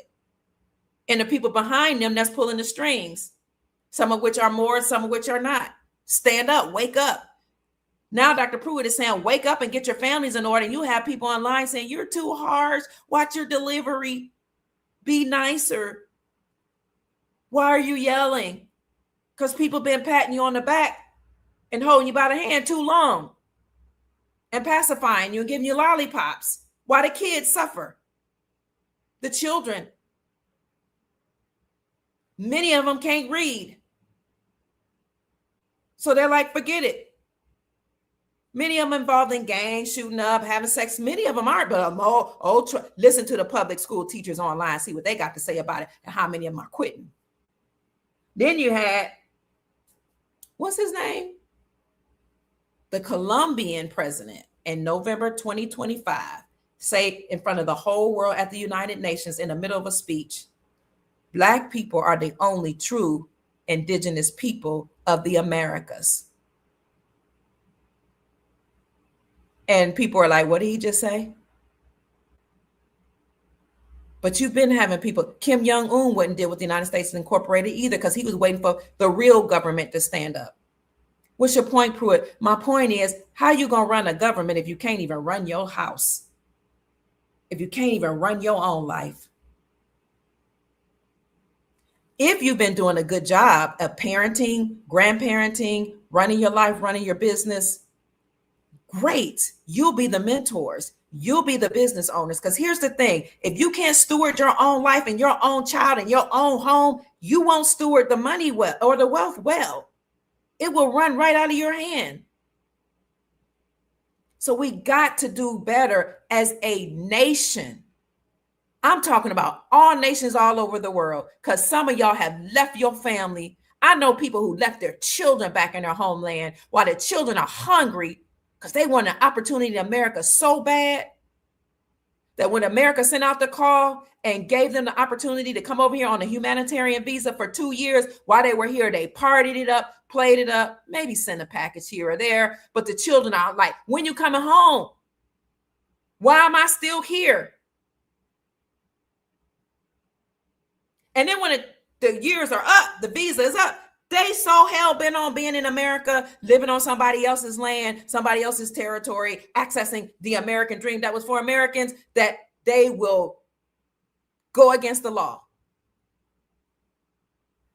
I follow the immigration attorneys online, and some of them are really panicking.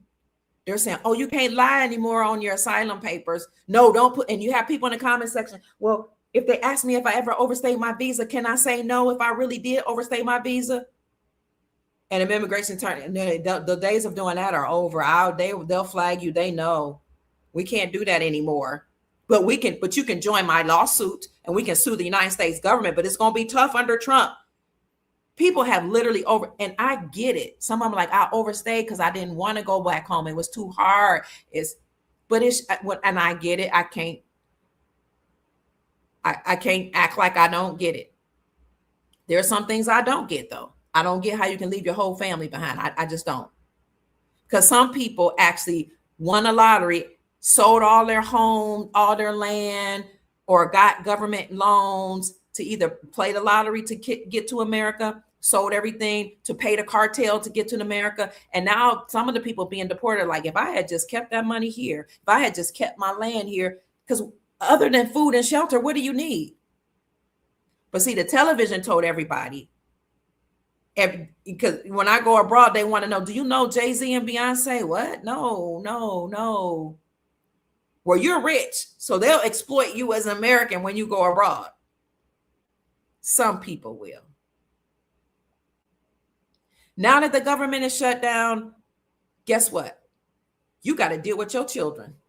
Now that the schools, you don't believe me? The schools are shutting down. That's why the Department of Education is shut down. You will have private schools and maybe some charter schools, maybe a few schools that will remain, that's state funded.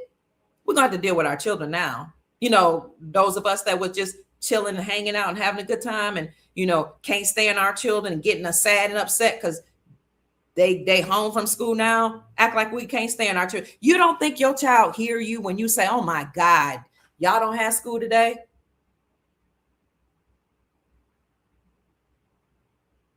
You don't think they can't feel that energy? I get it. I'm an adult. Here's the thing. It's hard being a parent. It's challenging being a grandparent. It's challenging trying to figure out how you're going to manage your life, work, and your families. But it's worth it. Hang in there. Hang in there. Do what you have to do. Correct the mistakes you made. Apologize to your family if that's in order. Take accountability. Get your family in order. Restore your marriage, your covenant relationship, if it's possible. If not, at least have a good relationship. Even if the other party is hard to deal with, do your part. Because the children need both parents to be active and to at least get along. If you have elders out there, get along with them. If your mom and dad made mistakes, do all you can. Although I'm a proponent of I'm really a proponent of the parent getting it right. I am, because I'm a parent. It's my responsibility. I'm the adult. But if you're the child and you're the more mature one, do all you can to get along with them. Because you only got one biological mother. You only got one biological father. Baby, when they're gone, they're gone. And it's hard to bring any relationship back because they're not here. They're on the other side. My daddy suffered with drugs most of his life from the time he was a teenager. I don't even know how he got on drugs when he had two intact parents who raised me and my my cousins, we of course my mom and dad did too, but my grandparents, it wasn't for them. They were the foundation. When it was too much for my mom, my grandma and grandpa took over. Like I can't even imagine where I would be. But because he was strung out on drugs, the drugs controlled him. He couldn't make good decisions. This man was a vegan and he was a runner. He was in perfect physical health outside of drugs. My brother's a runner. I'm athletic. I've gotten away from doing as much as I used to. I used to be a runner. We got that from my dad. I'm vegetarian, vegan on some of my good days. My dad was a vegan. He ate well. He wouldn't eat any meat products. He drank clean water. He didn't even drink alcohol most of the time unless he was strung out. But the drugs he couldn't shake. And I could not understand that. What is wrong with you? I would say to myself. I knew better than to say that to him. But my cousin, who lived next door to me, was a drug and alcohol counselor. She said, Kia, it's a sickness. You got to learn how to, you got to be more gentle, more understanding and compassionate. That was her life. She knew and she understood. I was like, I can't get it. He got kids. What is he doing? Then I went to college and I became a drug and rehabilitation counselor myself to understand it. And I did economics, psychology, sociology, and political science as well. But I wanted a master's degree in counseling and I did it. I achieved that. What I learned is when people start taking drugs and they experiment it, your brain actually develop, I'm gonna just make it in simple terms, your brain develop pockets or these holes that now need the drug in order to survive. I never understood that. I never knew that. So you can take one hit, especially in your formidable years, in your teen, your young adult, and then now your brain starts to need it in order to function. That's crazy to me. But these beings that created the drug, they knew what they were doing. They knew how to create a drug that matched to certain bloodlines and matched to certain genetic DNA, genetic codes. So that's why you have indigenous people strung out on alcohol, people classified as Black strung out on crack, people classified as Caucasian or white strung out on heroin. I'm just throwing things out there. People from certain bloodlines in the mountains strung out on methamphetamines. They knew they created it for certain bloodlines. And then they put those drugs in your communities. But my cousin said, Kia, I don't care that this is beyond your comprehension. I'm speaking into your spirit. That's your father. If it wasn't for him, you wouldn't have life. You get yourself together and you find a way to make it right. This is my cousin who is 1 year younger than me. Did I say, don't talk to me that way? You need to watch your delivery. You need to be sweeter and understanding, compassionate. I shut my mouth and I listened. She was speaking into my spirit. Find a way to get along. Find a way to have a relationship with him because he is sick and he can't help it. If he could, you see the man crying all the time. You see the man, he do well one day and then he might have a bad memory or he might feel bad because he wasn't there for you the way he feels he should have been. And then he'll take another hit and then the cycle continues. Find a way, Kia Pruitt, to have a relationship with your father the best way you can, even though he's in that predicament. I was a young man. I got married at 18. My husband loved me so much. He and our college friend Stanley. Hey, Stanley Blackman, if you hearing. I just saw Stanley and his wife, beautiful wife, the other day. He's like, you remember when you were like 15 because you were going with Doug before y'all got married, and we drove you all the way to Cleveland because y'all had moved to Portsmouth, Ohio to find your daddy all those times? I said, yes, thank you. You are a great friend. Because my cousin told me to find a way. You and my husband, even when he was my boyfriend, and then when my husband became 20 and I was 18, we got married. Y'all drove me to Cleveland. My daddy was on drugs. I'm not telling everybody to do this, but find a way. I would look for my daddy. I had protection. I had my husband's college friend, and my husband, sometimes his brothers, sometimes my brother. We would go East 79th and Kinsman. If you from Cleveland, you know that's the rough hood. Knocking on door. You seen Dave? You seen Uncle Dave? That's what they used to call him. Fine man. The women loved Uncle Dave, but he only had 2 kids that we know about. He said he only had two, me and my brother. Nobody else came up and said that, well, he is so. But looking for my father, building a relationship with him, even in his predicament, even in his situation. Hey, daddy, how you doing? I brought you some clean clothes today. Dougie, who was my boyfriend then when he became my husband, brought you some food. I love you. Give him some hugs, some kisses. Here's some pictures of your grandkids. If I could bring them to come meet me at grandma's house, at Big Mama house, and then I'll bring the kids there. Let my babies have a relationship with you. When I had decisions to make, he might have been a drug addict, but he was still a man. He still understood. My father graduated from high school with honors, so he was smart. Went to college when he was in prison, so he was smart. He just made bad decisions. And they got a hold of him. He couldn't shake them. But my cousin, who didn't care about my feelings, said one day you gonna wish you had a relationship with your daddy. Do what you gotta do. Get yourself together. I'm not here to be your friend. She was my best friend and my cousin. I ain't here to be your friend. I'm here to tell you what's right. So one day my daddy got real sick. Complications from drugs. I got a call. He was in the hospital. I was like, dang it. I called my best friend, Boosie, who was my cousin as well. He what? She said, the only way you know is because I called the family and told him to call you and get your raggedy blankety blank up here. I said, I'm tired of this. Either he in the hospital or on drugs or on the street or this and that. I'm tired of this. And I'm crying. I'm like, when is he going to get it together? She said, get yourself together and get your blankety blank up here. You lucky you did what I told you to do years ago and establish a relationship with him. So now when I called the hospital, they had your number.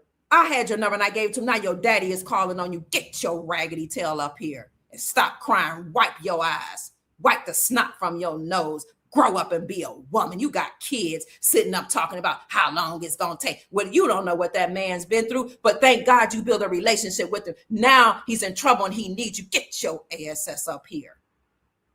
She didn't care about, talk to me the right way. We need to grow up. I went there. My dad was in the hospital. I found out he was expiring. I said, Daddy Tim's going to be up here. My brother met me up there. He talked to us. You know, we laughed, we cried. We knew he was dying. We had to make some hard decisions. Dad told us what he wanted us to do. I was like, wow, Dad, you look great. He said, yeah, I've been sober since I've been in the hospital these last couple months. I better be great. My mind is clear. My body, all my organs are failing, but my mind is clear. We had a conversation with our dad. He and my brother already had a great relationship.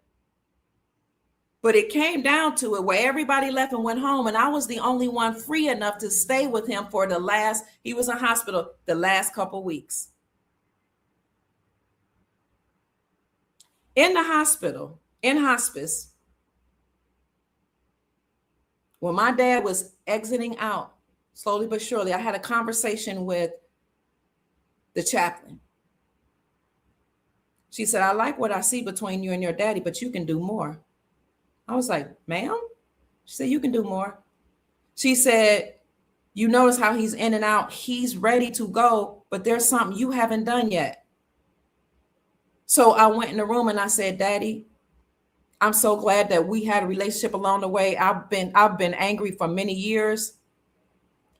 I'm glad we worked through that, but I need to tell you that I forgive you. And he said, thank you, baby, because I see Mama, I see Daddy. He hadn't been talking. I was just talking to him. At this point, he had stopped. I was like, did you just say thank you? He rose up and sat up and said, thank you, baby. He said, I see my parents. He said, hey, Mom. Hey, Dad. I'm coming. I just had to talk to my baby. And I was like, tears just start flowing out of my eyes. I said, Daddy, you're talking. You're moving. How are you doing that? Love, forgiveness, compassion. The last bit of breath he had, he got up and said, I'm ready. He said, Eddie, that's his older brother. Thank you for taking care of mom and dad. I'm coming. I was shaking. He said, thank you for forgiving me, baby. I ran out the room. I ran to the chapel. I'm crying. I'm bawling. I'm running. I'm falling, running. People looking at me. I'm like, Reverend so-and-so was a woman, little European white woman. Chaplain, Reverend, I can't remember her name. He's talking. And I'm crying. I told him, I did what you told me to. I told him I forgive you. I told him. She said, you ain't done. You talking about watch your delivery? She said, you ain't done. You told him you forgive him. But have you asked him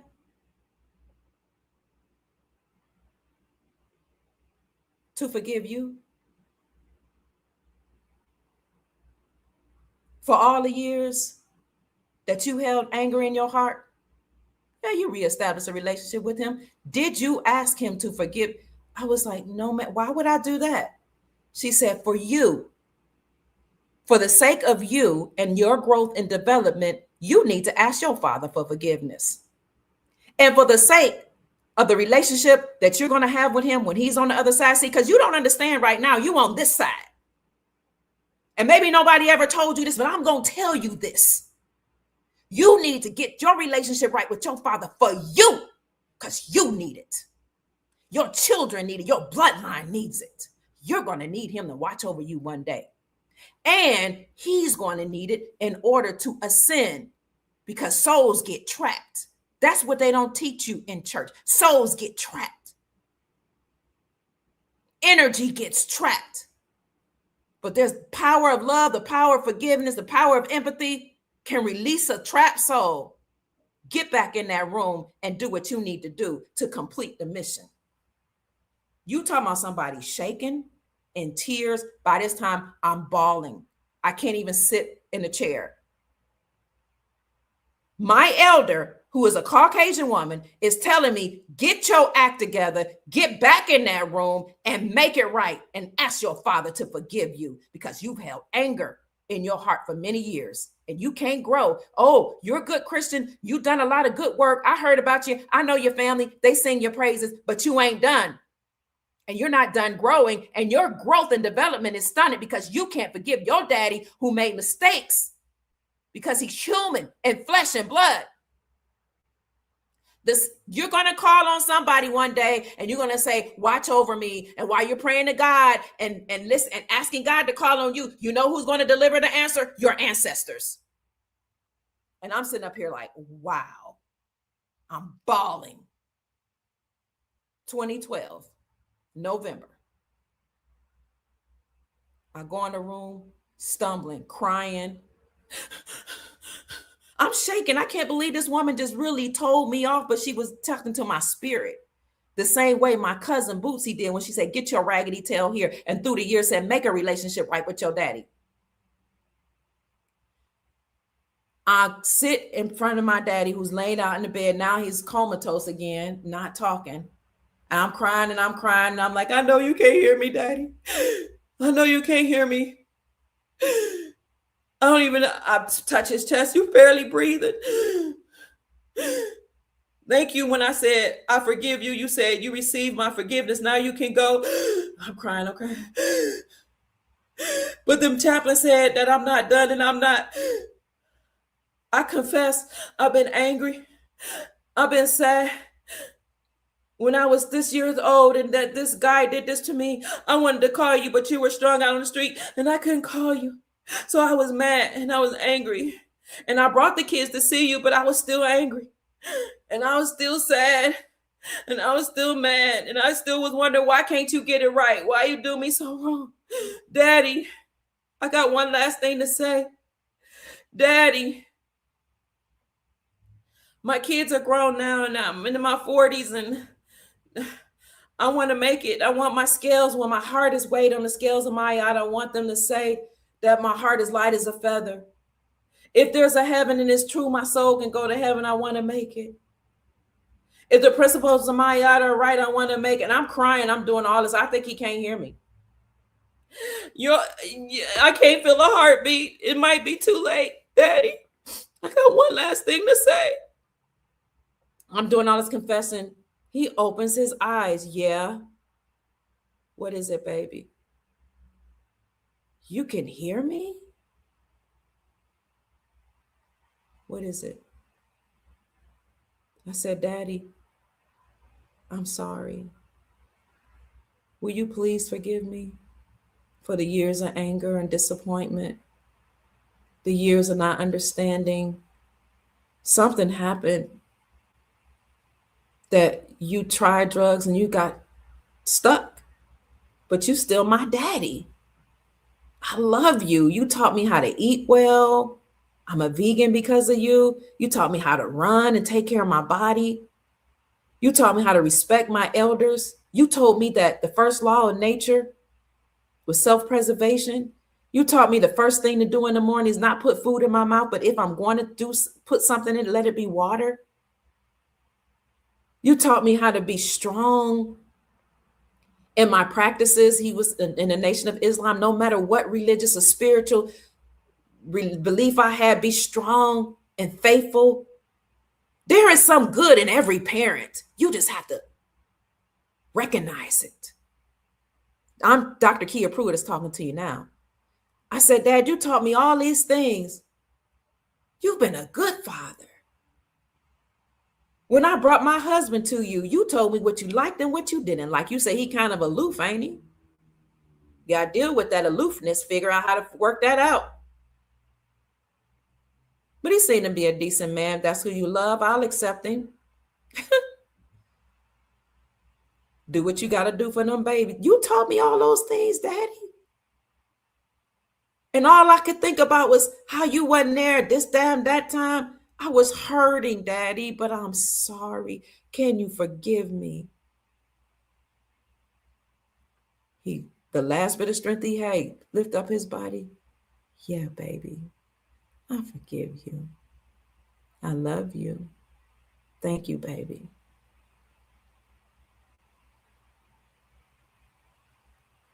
I said, Daddy, are you about to go? He said, Kia Marie, I love you. Thank you. Closed his eyes, laid down, and never spoke again. Shortly after he passed away. That was 2012.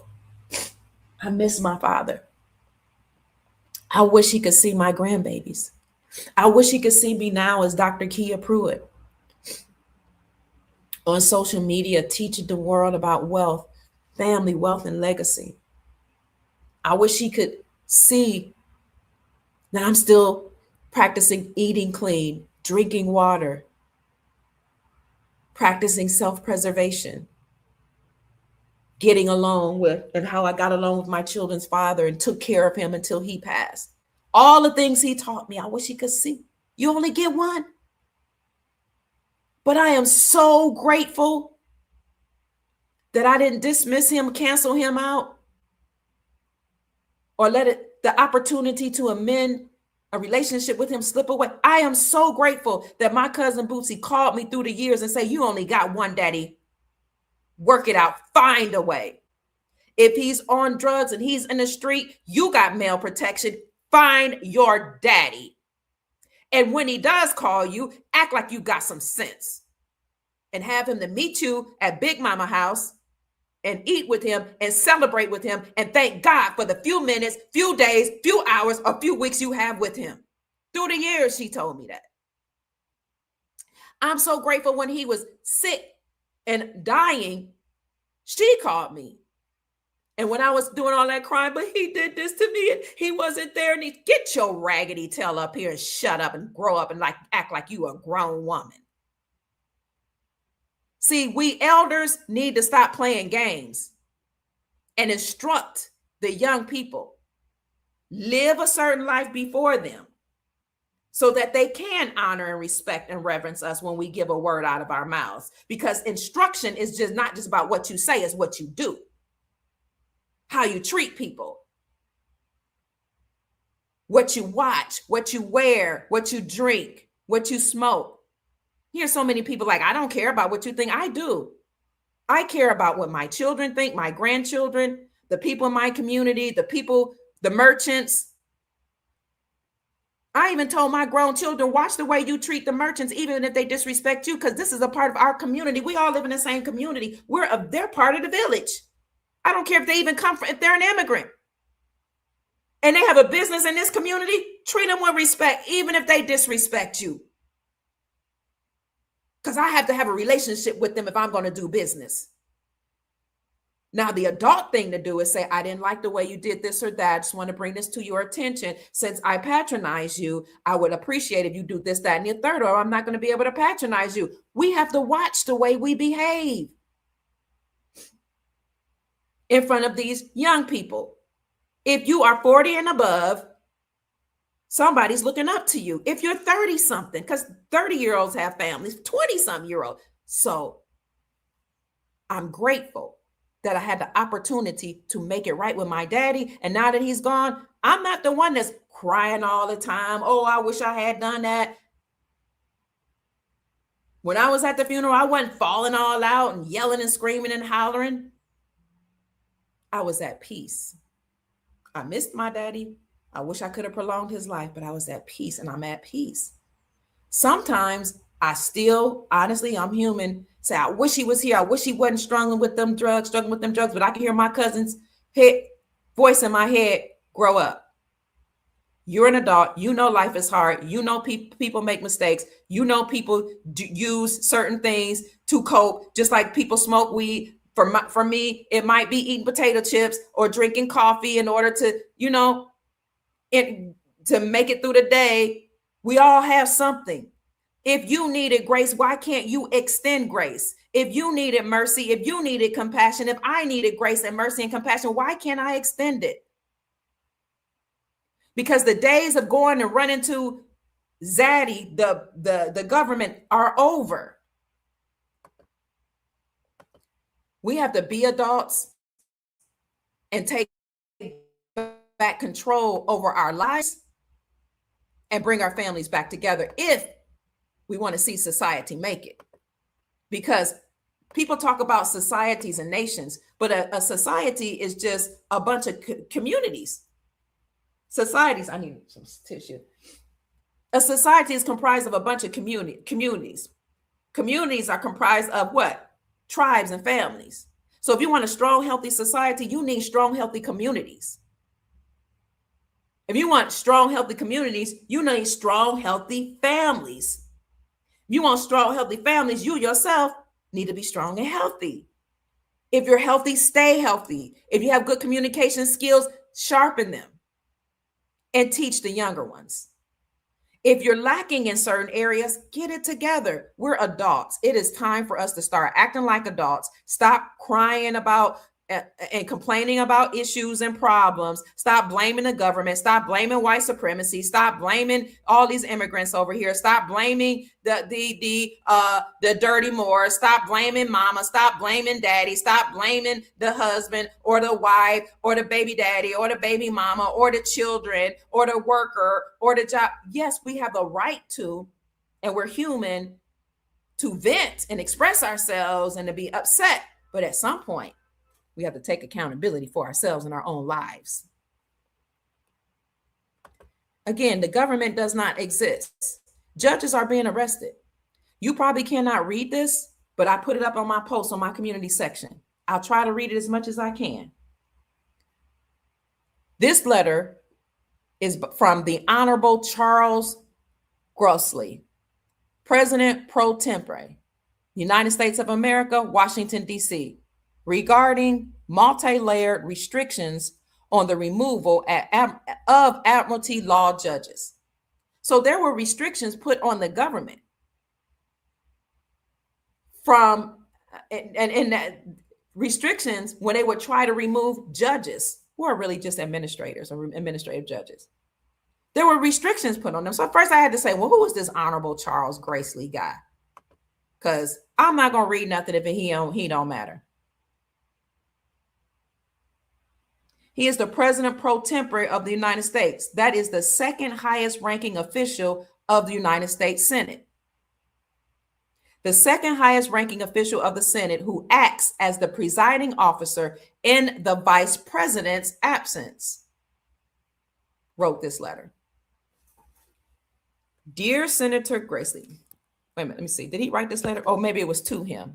Hold on. Gosh, my computer is acting up. Pursuant to 28 U.S.C., I'm writing to advise you that the Department of Justice has concluded that the multiple layer of removal restrictions for admiralty or administrative law judges, ALJN 5 U.S.C. and 75218 violate the Constitution. I'm writing to advise you that the Department of Justice has concluded that the multi-layers of removal restrictions for administrative judges violate the Constitution. In other words, the restrictions put on the government or anybody that says you cannot remove an administrative law, all those restrictions violate the Constitution. That the department will no longer defend them in court, and that the department has taken that position in ongoing litigation. It goes on, the words are too small for me to read, but I want you to read that. Why is that important? Because now they're removing administrative judges. No more restrictions from removing these people with Esquire behind their name. Attorneys, so-called judges, who had to pass a British accredited registry exam. They had to pass the bar because, in essence, by virtue of their job, they were working for the British Crown. Now you're seeing a removal of these judges. So judges that hauled off people in jail, that ruled against you if you violated the statute, codes, and policies of the United States Incorporated, they're being removed. Judges that ruled that fathers have to pay child support, they're being removed. Now, I believe in a man and a woman taking care of their children, but I didn't know that child support was unconstitutional. First of all, you're not supposed to give anybody else a social security number. That's against their laws, but they violate it. So now these judges that were doing that, they're getting removed. Judges that were forcing men to take care of children that don't belong to them, just because he was in a relationship with a woman, married or unmarried, even if those children weren't his, whether she passed them off as his or not, those judges are being removed. They were doing egregious things. Judges that allow people to stay in America beyond their visa, they're being removed. Judges that were here making sure, because they work for the deep state, all these people could come here, take the benefits from our birth security bond, whether they knew it or not. I'm talking about the people that came in. Some of them didn't even know they were accessing our bonds, but they were getting government benefits. Some of them were stealing money from the taxpayers, saying they had daycare centers and other business. I walk around all these businesses that are empty and been empty for years. How? Why? How, Sway? How do we have all these businesses here and many of them are empty? Who's getting paid? Shell businesses.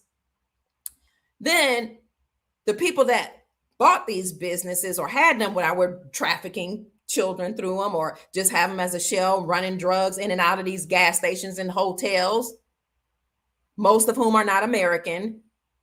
When it was time for them, if they ever got in any trouble, the judges would just find a way to keep them here. If they wanted citizenship, they would use the 14th Amendment clause, which was ruled unconstitutional, by the way. But the 14th Amendment clause was added to the Constitution for African-American children at the end of the Civil War. The 14th Amendment was added so that children of African-Americans can be considered a citizen. It's unconstitutional and it makes no sense because you can't be a free white person on the land. That was our classification before they classified us as Black. You can't be a citizen when you are, in fact, sovereign to this land. So the 14th Amendment was created for children of African Americans. These judges use that to keep people here and say they have a right to citizenship.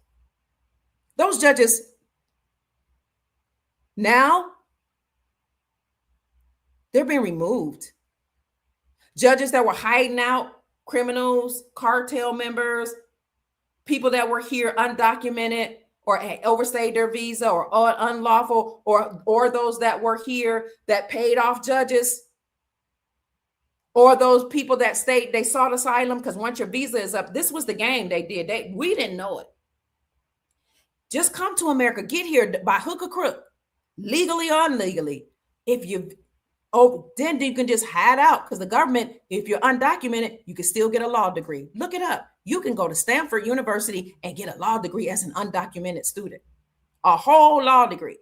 You can get a whole college education. You can get houses, food stamps, money. I'm talking hundreds and thousands of dollars per month per person, undocumented and or illegal. But don't worry, you can seek asylum and say you're scared to go back to your country. The judges would just sign off on it. You didn't even have to prove it. And you can stay here as long as you want. Then you can bring all your family members here and do the same thing. While the government gave them businesses, while you had to have good credit, they didn't have to have credit, many of them. While you had to have good credit to buy a house, to get a mortgage, they didn't have to have credit. They can bring a transcript saying that they went to college or not.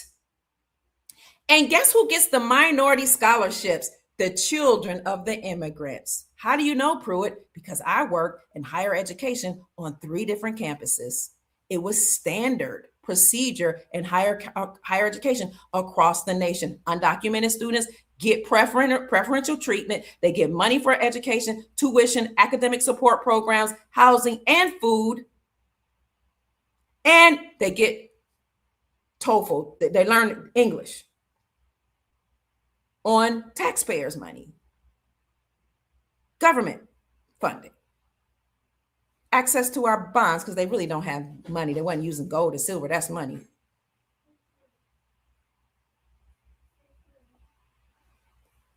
You can even get a law degree. Well, the judges were allowing that to happen. Now, all of the restrictions that were put in place by the corporation, by the deep state, have been removed because it's been found that that's unconstitutional. And now President Trump is not just removing judges. Look at my video on FBA raids. He's arresting them. Give me 5 more minutes. And he got rid of many judges, immigrant judges. And now he's hiring deportation judges. These will be constitutional judges that understand the Constitution. So people can't they'll try to make you feel bad. Oh, these people been here for so long. Oh, it's just not fair. I get it. What I would say to that is it's really a shame that the government didn't explain that being a citizen is not being American, that's being given privileges is not rights. I've heard people say, I got a right to be here. The rights go to the Americans. You had privileges by the corporation that no longer exists. It was unlawful, unconstitutional, and treasonous, and it will cease to exist. It doesn't exist anymore. We're under a partial government shutdown. They just don't want to come right out and tell you that it doesn't exist anymore. Partial shutdown, all the same thing. People think Donald Trump has lost his mind. No, the republic is being restored to who? We, the people. But don't be mistaken. We, the people, are not just brown. There are people that have indigenous blood that look all kind of ways. That's why the redheads are so the gingers. They happy. It blew my mind that people that redhead didn't know that they 3rd and 4th generation Black, indigenous, Moors, because I was taught that growing up. You got the freckles, that's melanin. You got red, fiery hair, that's melanin. 3rd generation. Your great-great-grandma was a Moor. Maybe even your great-great. And others, people that are here. But there's a whole lot that are here that will go back to where they came from.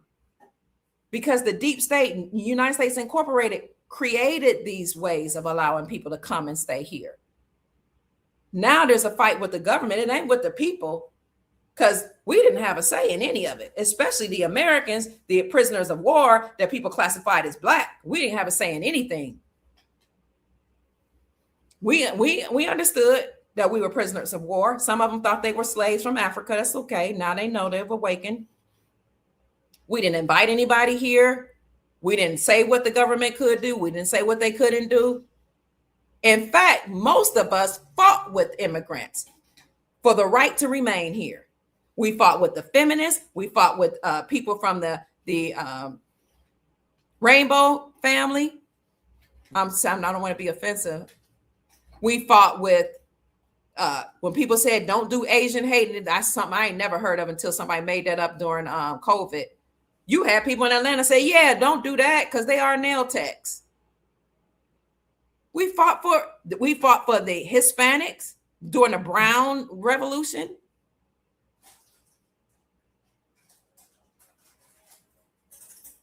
Some people fought during the Civil Rights Movement for so-called Black people. My point is, we didn't have anything to do with this. We didn't invite anybody here. We didn't have nothing to do with the government. But we do know that a lot of people came here and disrespected the Black community. We know that. I don't care what they look like. They make sure you know that there was a delineation. I'm not y'all. Some of them got so bold and brazen that they said, we work better than y'all. Y'all lazy. You're slaves from Africa.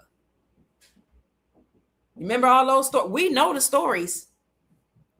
And even if we didn't know, we know the treatment. We know the N-words we've been called. We know that many of them were briefed, the immigrants, before they came here and told, stay away from us. They can put their businesses in our communities and make money and exploit us, and we can allow ourselves to be exploited. But don't you dare treat them like they're human or be friendly with them. If you get close to some of them, they'll tell you. If you listen to them talk on social media, I was taught to hate Black people. I was taught this. And now it comes to find out that the Black people are the truth. They are the Americans, the original autonomous people. So here's what's going to happen. The land is being returned. The Republic is being restored back to we the people. We will honor the Republic, and we will honor any treaties that we have with people. And we're going to run the government, our governments, common law, well, our communities, our tribes, well. When a republic is restored, people that have their right mind, that know how to operate in integrity, those will be the leaders. No coons that are part of the boule that's going to sell us out and tell us to migrate and might mix with everybody else. Leave your land, your farm, your businesses, and try to mix in with everybody else. No. Anybody that stays over here, they will bring a gold card. They will pay $1 million. They will create businesses, and they can operate in commerce between the indigenous peoples and the other people that operate with integrity here on the lands. But the days of open borders and everybody coming up here and doing whatever they want, committing any crimes, bringing their drug, because they talk about us, but they got drug cartels in Mexico, in Colombia, in Venezuela.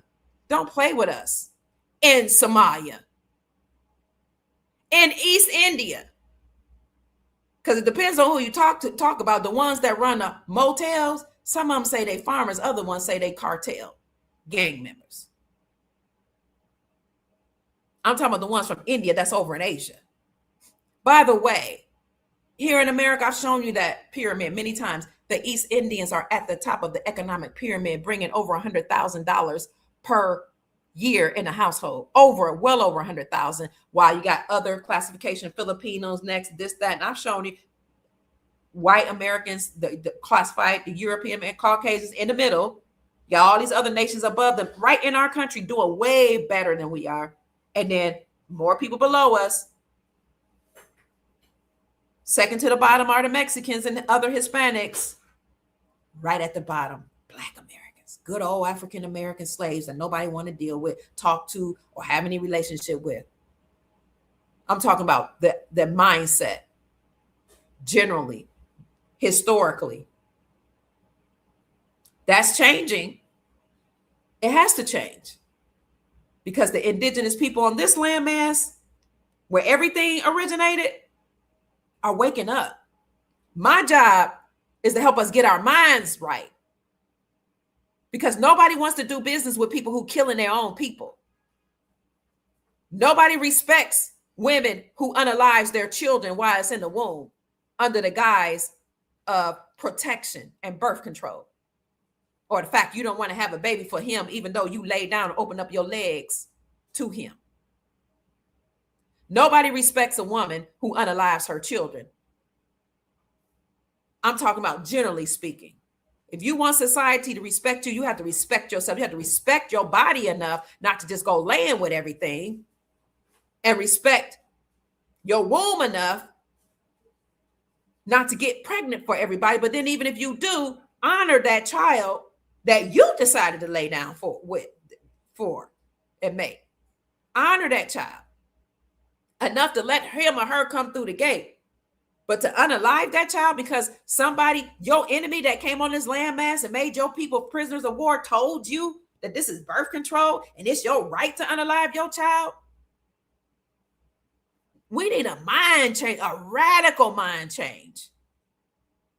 You let your enemy tell you that if a child is 6 months or younger, it's not a living soul, even though it's breathing and moving in your body. No, I'm not going to be concerned about watch your delivery. You're grown. You was grown enough to lay on your back and spread eagle. You grown enough to receive a message to respect your womb.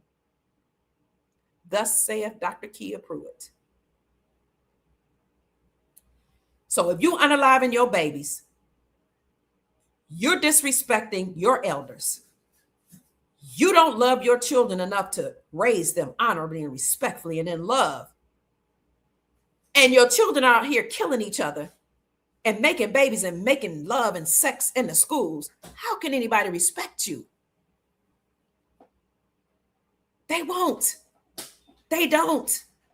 So we got to get it together. Somebody got to tell you. You want Pappy Trump to tell you? He literally had to cut off food stamps before you had learned that sugary drinks is unhealthy. Elders have failed you. Pappy Trump had to tell you that energy drinks were full of cow urine, bull urine, and other things, and it's unhealthy for you to wake up. And we can see the parasites in your body screaming because you all online, some of you women, obese, overweight, crying. I can't have my energy drink.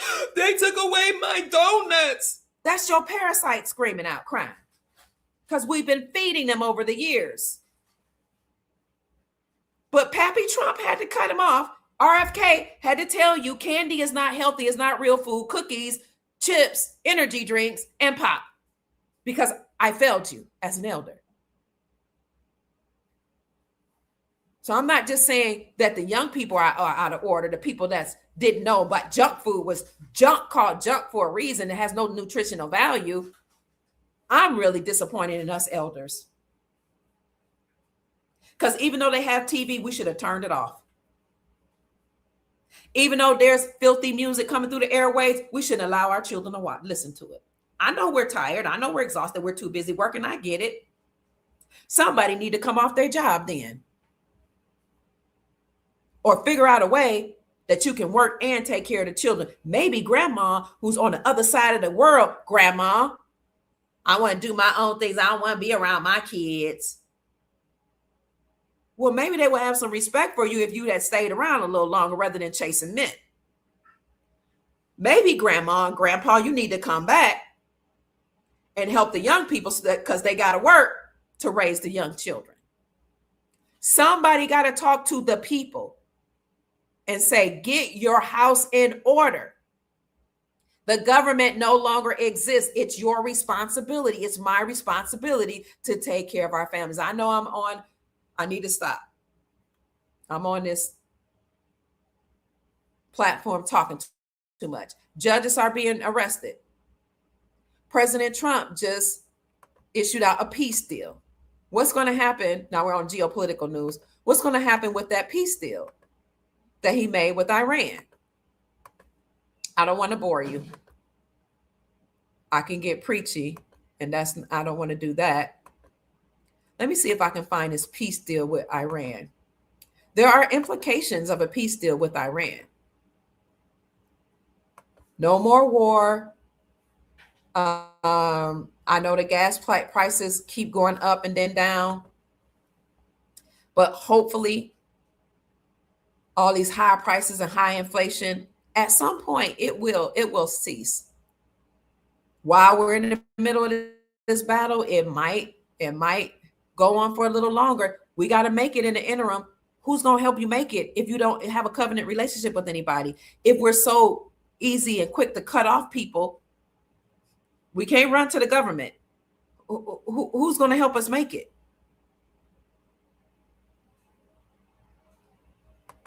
So with the peace deals, you can tell me in the chat, what do you think the implications are of the peace deals? I thought I had it on I do have it on if you go to my post or the community section, there should be some implications with this peace deal. Okay. Somebody said, get it all out. Thank you, Brother Harold. It be the brothers that be like, you gotta be Big Mama. You gotta, or just be, you're part of the matriarch. You have to love when it's time to love, praise when it's time to praise, give people their flowers and their accolades, say you're doing a great job, and encourage them. And then sometimes you have to bring correction, like, look, we got to get it together. How do you expect anybody to respect you if you don't respect yourself? Here's breaking news. The United States just agreed to lift all sanctions on Iranian oil. Insiders report that peace talks are going better than before, and the final peace deal will be signed this week. Finally, some bullish news for the markets. So the markets will likely be affected by this news. People, so when the news is bad and people are stressed out, sometimes they sell off all their assets, and that's why you may have seen silver and gold go down.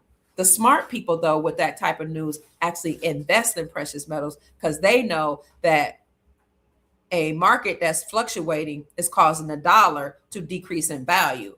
So if the dollar, with high inflation, the market's going bad, and the dollar, decreasing in value, people who can't afford to will put their dollars in the precious metals because precious metals maintain their value. But then you have some people that are like, because inflation is so high, gas is so high, prices are so high, all I have is a little silver and gold. My dollar isn't stretching, so I have to sell off my silver and gold or sell one of my properties to pay my bills or to eat. So this is why geopolitical news affects the markets. But with peace deals, you might see gas prices go down. I'm not sure how they're going to do it because they're still controlling things.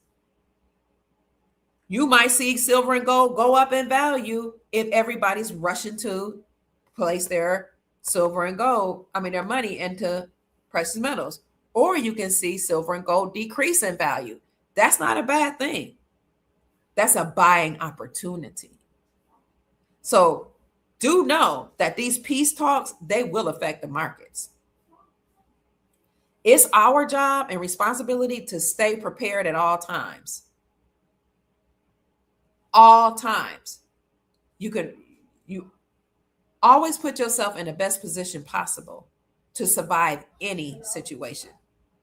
That's why we have Farmer Dre on here to talk about how to exist in the case of an emergency. You can look up my video on EBS, how to prepare for an emergency. Farmer Dre did a great job of talking about how to protect yourself emotionally, how to protect your family, what type of supplies you need. He's got bug out bags that he's going to sell for the Soul family with all the things you need in case the grid go down. You don't know how these peace talks are going to affect the markets. It can affect the markets very good and we can start thriving immediately, or you can have pushback from the deep state and they can push buttons, cause fires, wars, turbulent weather.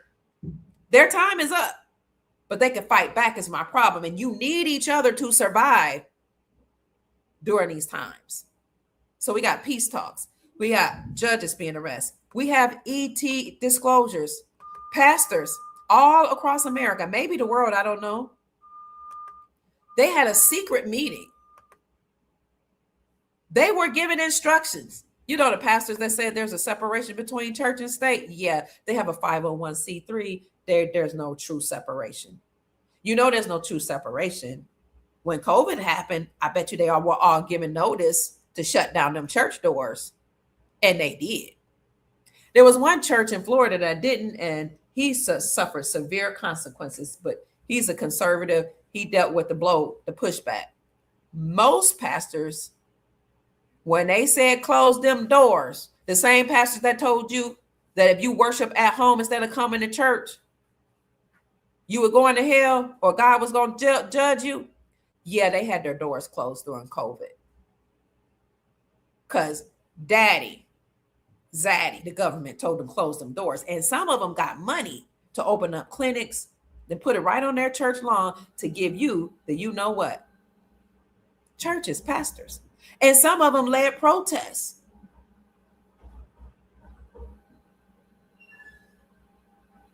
And some of the protests were not nonviolent. Some of them were very violent.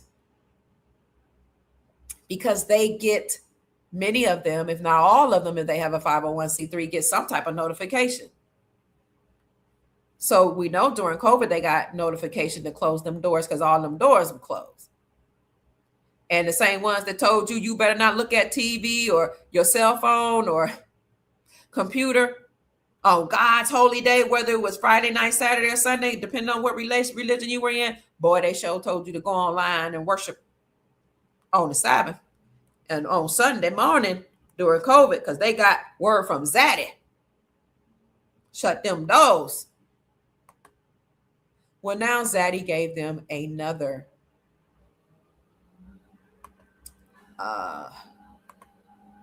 word,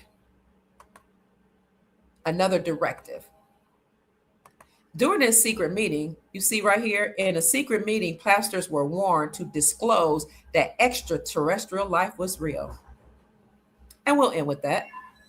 They were told to prepare the people because the government is about to disclose not only arrests, not only the deep state, not only guillotines and people being shipped off to Gitmo, Guantanamo Bay.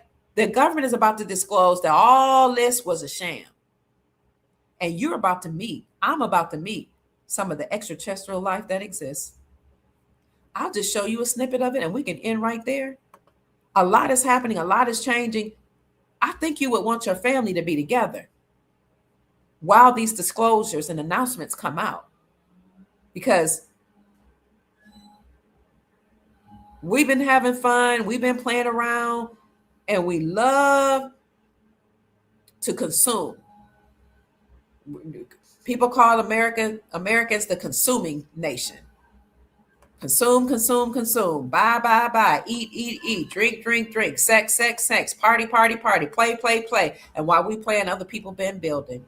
While we concerned about the weekend, other people concerned about what's going to happen in 100 years, 1,000 years, 5,000 years with my bloodline or to my bloodline. And you have some people that were so concerned not only about their bloodline, but about humanity, that now there's secret meetings being held about how that those funds are going to be released, that they were actually accumulating to deliver and rescue and liberate humanity while humanity was playing around. I'm going to go to, this is under my video section, not the live, but the video section of the Dr. Kia Pruitt Show. You'll see a blue thumbnail that says ETs are real. I'm going to show you just a little bit of what they're saying about this secret meeting that was held. And I'm going to listen to a longer meeting where a pastor actually gives his testimony about what happened to that meeting. And I might come back later to tell you all about that. What'd you say? Lots of families will crash out when they get the news. Yes. I want my family to be with me. My family will be with me when they get all this news about what's been going on.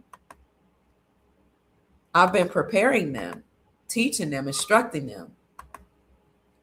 And even if you don't know how to say things or what to say exactly, it's still good to have a relationship with them.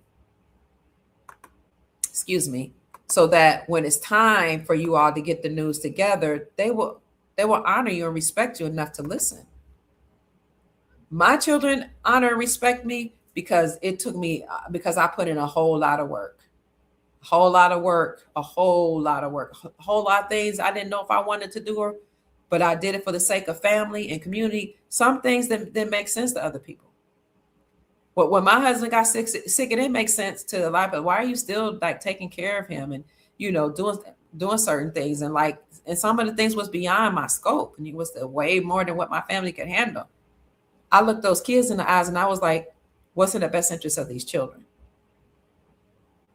I'll just leave it at that. There's some things, some people will be so quick to say, I can't, I won't, this happened, that happened. Okay, well, maybe you can or you won't. We respect that. Nobody's forcing anybody to do anything that doesn't make sense, especially to you or your family.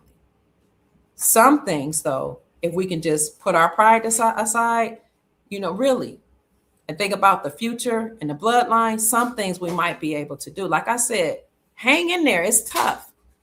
It's tough being an elder, putting certain parts of your life on hold or putting a container around so that you can focus on the family. It's tough. I want to go out salsa dancing on Saturday night. It's something I enjoy doing. I'm not good at it at all. I had an instructor that was great. My family is so-called Latina. Some of my family is in Colombia. Ancestors.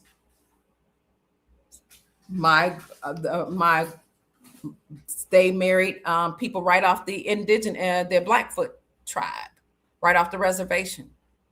But moving to certain type beats is in my blood. But some things are lawful. Some things are lawful, but they're not expedient. Even though it's lawful and you can do it, it might not be necessary. It might not be expeditious. Let me look up the word expedient.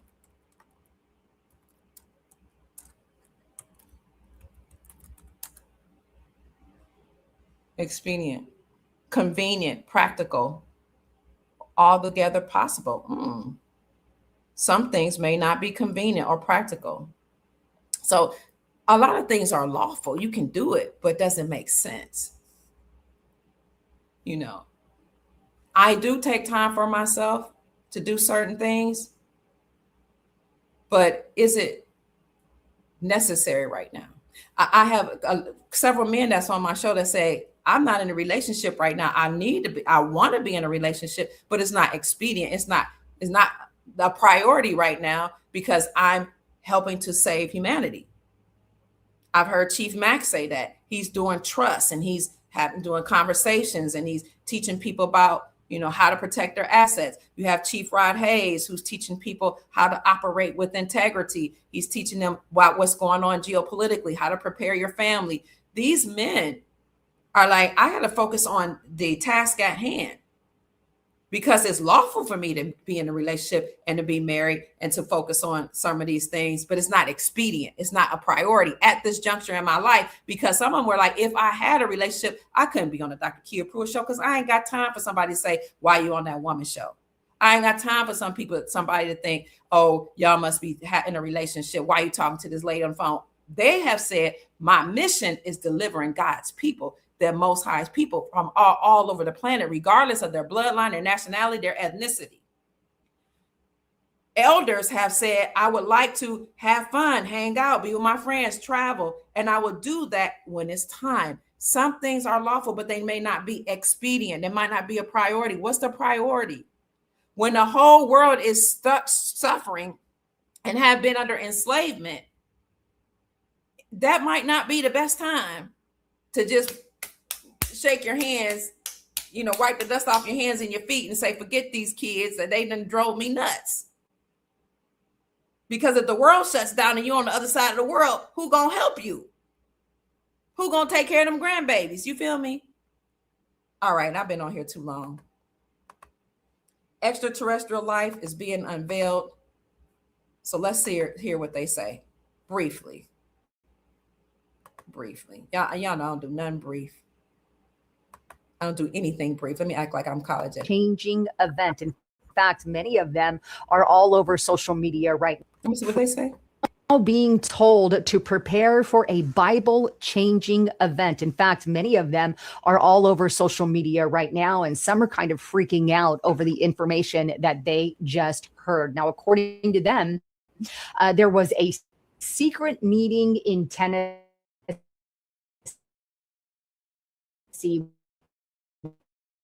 with the 6 of them. They were not allowed to bring any community still, whether or not they're still employed with the government, nobody knows. And reportedly also one congressman called into the meeting, and that was actually Eric Burleson. He's a congressman from Missouri. He called in. He doesn't know who was in attendance or what was said, but he called in and made a statement. But anyway, all of this is now going viral on the internet in light of the UAP UFO disclosure that is up and coming. And this is what that meeting was all about. Now, before I even dive into this meeting. Yeah, before she dives into that meeting, did you all see that video of President Trump with some being that looked like it's an extraterrestrial? It could be fake though. But I will say he had a picture, that same picture up on his Truth Social of him with an ET. So now I think I put it on my the video on my Dr. Kia Pruitt YouTube channel.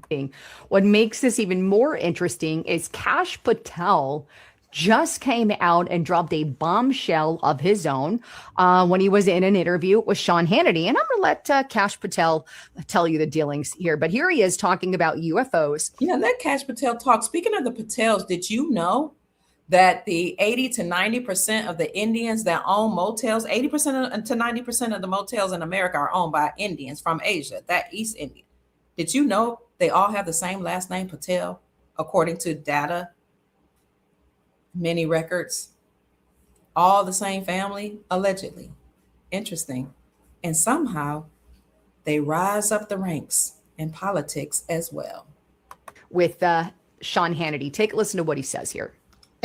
Every other president before President Trump could have said, hey, let's look at that and get the American people the information. What did he do?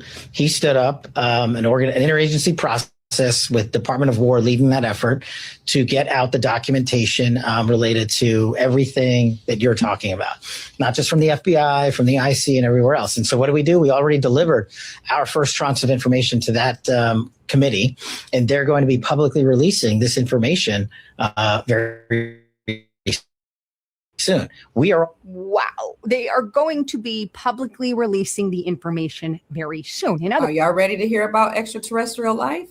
Some of us are. We've been waiting on this. In other words, Kash Patel said, okay, Donald Trump, you want UFO files? Here's what we have from the FBI. Here is our first trunks of information.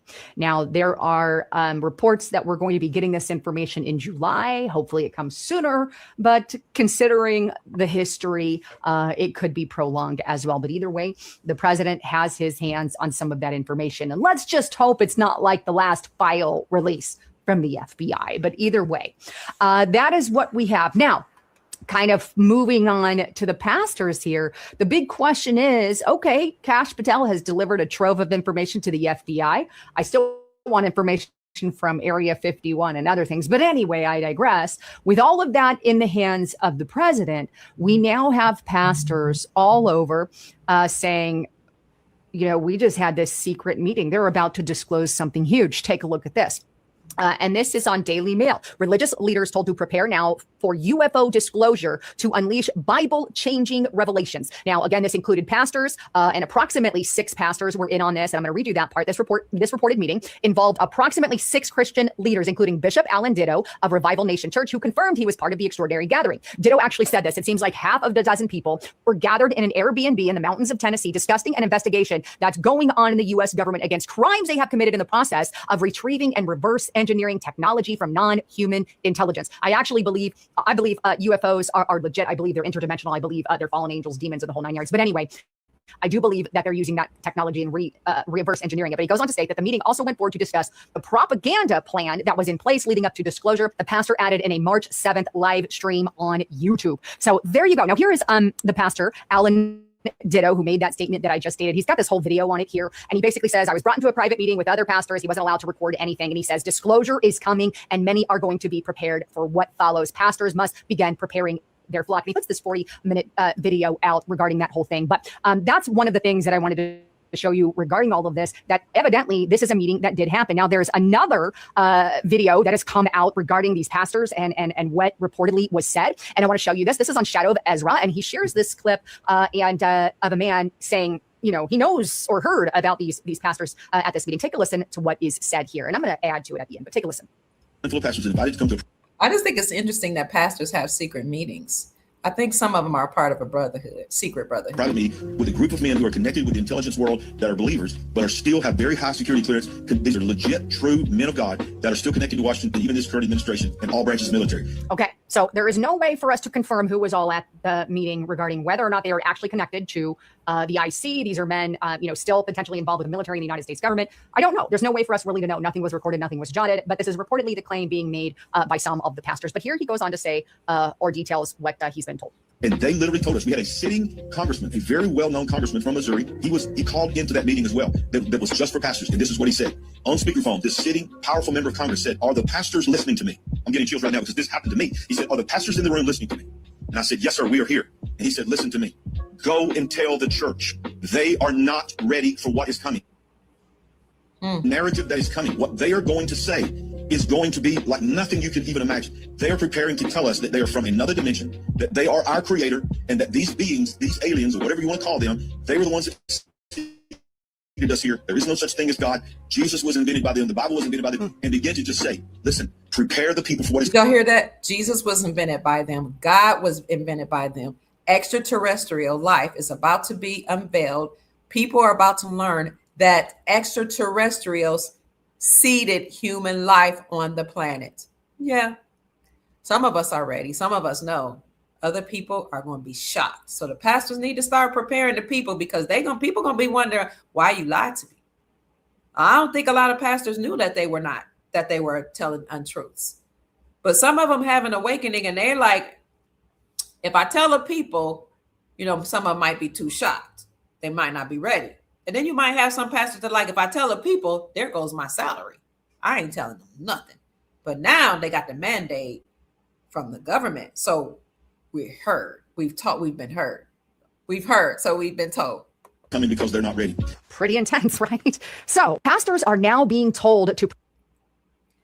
So, and it cuts off right there, but that is in the description section of Dr. Kia Pruitt show on my YouTube channel. What do y'all think about that? Yeah, Zaddy will tell you what you need to do. You ready? Okay, let me see. Then I wanted to show you, speaking of extraterrestrial life, this was something that somebody sent to me. And a lot of people like it's fake. Yeah, some people they're gonna be pretty upset. I agree. Operation Bluebeam. What'd you say? These pastors know that they're misleading us. Really? For their free money, they get free from the government. Ooh. I'm ready. Some people won't get that tithe money. But if that's been your job or your hustle for a long time, it's going to be hard to not have that money. But start telling the truth now so that people won't be upset or too upset. That's right. Oh, somebody said not one pastor has been trying to save souls, but now it's too late. Ooh-wee. I'm so ready. Yes, this extraterrestrial life been here for a long time, including the fallen ones and the ones that seeded us. That's why they keep saying it's the era of the divine feminine. Nimna or Ninhursag is here. Ninhursag, that might be who some people call Ninti. She is the sister of Enki and Enlil. They allegedly seeded humanity here in the Americas. The Anunnaki, the children of Anu. Here we go. It's time. It's time for us to wake up. That's why I say, we really got I don't know how we got so soft. I don't know if it's the soy, if it's the fact that you can't shame anybody, that you have to say, everybody's equal. You can't complain. You're like, you can't correct anybody. We've gotten so soft. And I'm a woman, and I'm like, can people just grow up? You know what I'm saying? Like, grow up and be ready to face the truth. Hey, Chief Mac, they're greeting you in the house. We want to be handheld. Sister Jacqueline says there's too much secrecy. And when we get it, it's already keeping us a step behind. The love of money is the root of all evil. Come through. Something just went in my throat. So thank you for 700 people being in the chat. Please hit the like button. Subscribe to the channel. Share the video. Somebody said, can I give $20? Who needs $20? I don't know. I'm going to say someone said that. My grandchildren said somebody sent me a message, can I get $20? I don't know if it's somebody from the show. Sometimes people send me PayPal requests. Let's see. I wanted to show you. Oh, yes. Look at this. This was on President Trump's Truth Social.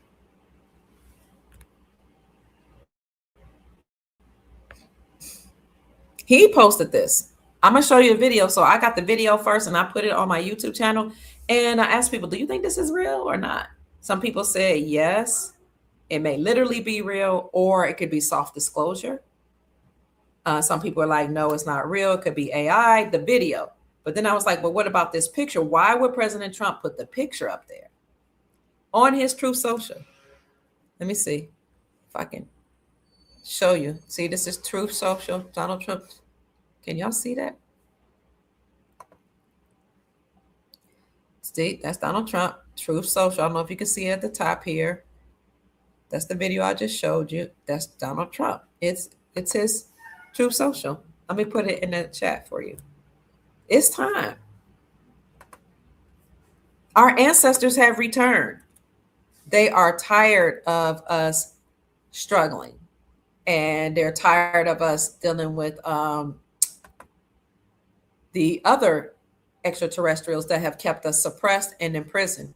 It was actually the extraterrestrials that took control of land masses and created governments like the United States Incorporated and put in ideologies like racism, sexism, all these phobias. They put in, seeded the idea of abortion clinics so that we can unalive our babies, because they were afraid of the entities, the extraterrestrials, because we've been seeded here by extraterrestrials. We're related to them. They were afraid of which one might come back, or come out the womb to deliver humanity. These beings that are over governments that enslaved the whole planet, they created modern medicine, pharmaceuticals that really unalive us and give us all these side effects, all these diseases. They have the antidote, the cure, but they don't give it to us. They don't release it to us. But all this sicknesses, that was a part of the beings that came here to enslave us. They're trying to keep us from elevating, because once we wake up and realize that we are, a part of the Galactic Federation, we'll be able to come to the table and meet our galactic family. We're all one family. We just don't remember. So the information has to come up, because the bad guys, the fallen angels, the Nephilim that fell down and made it with the women, they say they married them, they made them. No, they raped them. Some of them may have shape-shifted in relationships, but for the most part, they raped them. You have those, and then you have other ones that just came here, different reptilians, different races. That's like, hey, you know how they let immigrants come from all over the world? But like, hey, we want a better opportunity? Just take the land from the prisoners of war we have here. We already enslaved them. Y'all come on, enjoy, eat off of these people. Now, the people that's been invited here, they don't know that they eating off the people. All they know is they're struggling in their land and they need food for their bloodline. Where do you think that war comes from? Where do you think that idea comes from? It comes from the fact that there are literal beings from America, this landmass, the Pangea, that were the stewards of the land that I keep saying it, we created this land. We created everything that's here. Other beings came. I'm talking about our ancestors. Other beings came. That's why the sun activates us, because we have a relationship with it. All this, we have a relationship with the sun, with the planet, the earth. But it activates us. Then you have these other beings from other places outside of America, outside of the planet Earth, that came here and didn't want us to enjoy who we are. So they brought different ideologies, different things, different diseases, and allow other beings to come and harvest our organs, drink our blood, steal our children, do all type of experimentation on us, all type of things.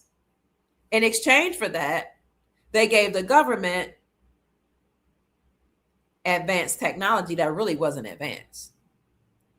Who cares about nuclear stuff? And who even cares about oil? I mean, oil is the blood of the dragons or blood of the giants. That's sacred.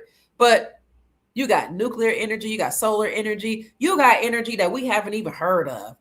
So these presidents got this information and they created their little airplanes. Well, airplanes went, so they're like, oh, we created an airplane. No, you had technology and you reverse engineered it. You just went in reverse and you figured out how to make it operate. But there's something that's greater than an airplane, because we had the ability to fly ourselves. We just forgot. That's it. We forgot. And these entities that seeded the beings here, the people here, they were in war with other bloodlines or other entities, other extraterrestrials outside of the earth plane. And all of these different bloodlines are actually fighting each other in the human flesh and don't even know it. Struggling over the resources of this land that the Anunnaki or whoever seeded us here gave to their posterity. Every entity allowing their bloodlines to come over here, because the government who enslaved the people here made them prisoners of war. They not our bloodline. I don't care if they look like us. They ain't us. They not like us. They not like us. So the war that's been going on for centuries between extraterrestrials is playing out on the earth plane. That's what I'm saying, simply put. And we just been caught in the middle, not even realizing what's been happening. Well, now we got to do better, and we got to stop warring. When the information comes out, it's going to set us free, because we're going to realize what's really been going on. Here's the video right here. Is this it? Add to somebody by the name of Flory. Let me see what I can here. We give credit again to Chief Rod Hayes. Add to somebody by the name of Flory Aguilar, who put this up, posted this, so that we, the people, can actually see that what we've been reporting on is actually a reality that the Supreme Court hasn't yet unveiled. Is this it? Well, here it shows that the Supreme Court just sealed a ruling that abolishes income tax. Oh, no, that's nothing else. The money they took from you for 113 years was used to suppress every cure that could have saved your family. That is a ruling that the Supreme Court abolished income taxes. So you're going to get news about the IRS being done away with soon. That's not what I wanted to show you, but this is good to know. Why? See that number 13? Powerful vibrational number that unlocks codes within you. Symbols and numbers are codes. They're the first letters. For 113 years, they stole money from us to suppress cures that could have saved humanity. I think that's the end of that. And we give credit again to Chief I'll let Rod it play off Hayes one more time. and to somebody by the name of Flory Aguilar who put this up, posted this so that we, the people, can actually see that what we've been reporting on is actually a reality that the Supreme Court hasn't yet unveiled. But here it shows that the Supreme Court just sealed a ruling that abolishes income tax.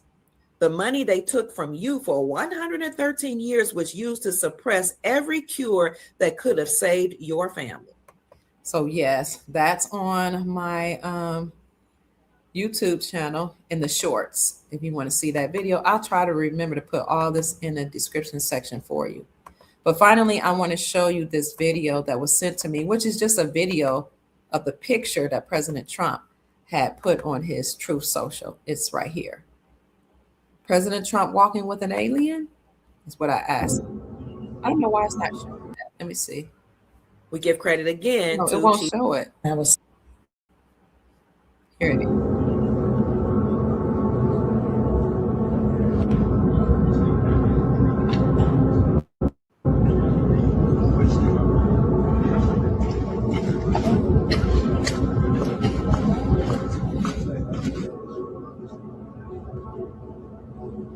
Just doing the same thing over and over. There's the alien. There's President Trump. That looks like Elon. I don't know who that is. But yeah.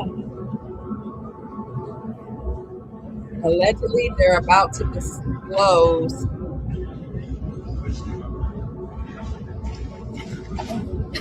extraterrestrial life.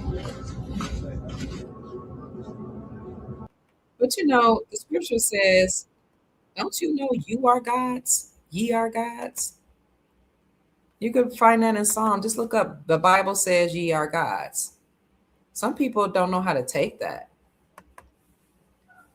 But you literally are gods. You are the gods. You are creators. You know, some of us had to try to pacify people, say, oh, you can create your own reality. No, some of us actually created universes, the sun, the soil, the planet that in which we live. Our ancestors did. And we're going to find that out. But in the meantime, family, my encouragement is to please, please, please, let's keep our emotions in check. Let's raise our vibrations. Let's get our lives in order.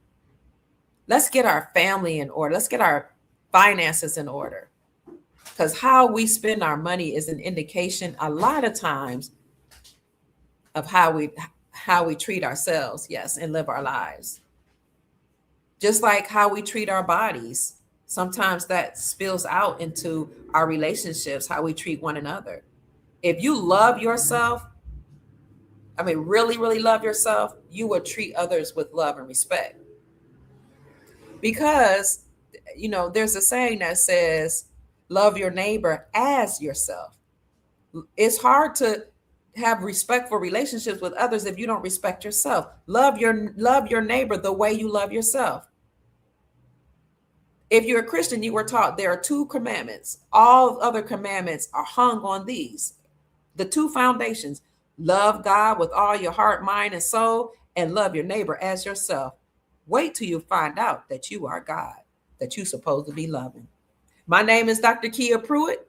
I trust I've said something to raise your vibrations and inspire you to create the most amazing, magnificent life that you desire and deserve. I love you, family. Sometimes I can be high vibrational. Sometimes I can just talk about love, peace, joy, light, and flowers, and rainbows, and money, and wealth. And then sometimes I want to talk about how we need to get our lives in order for the sake of the family, for the sake of the children, for the sake of community, for the sake of the nation, for the sake of the world. Because healthy societies are comprised of healthy communities, and healthy communities are comprised of and built upon healthy families. Healthy whole families is contingent upon you being whole, healed, healthy. I love you, family. Thank you for listening. Thank you for watching. vibrations for one and all. Make it Dr. great day. Kia Peace, man. shows the way to a brighter, freer day.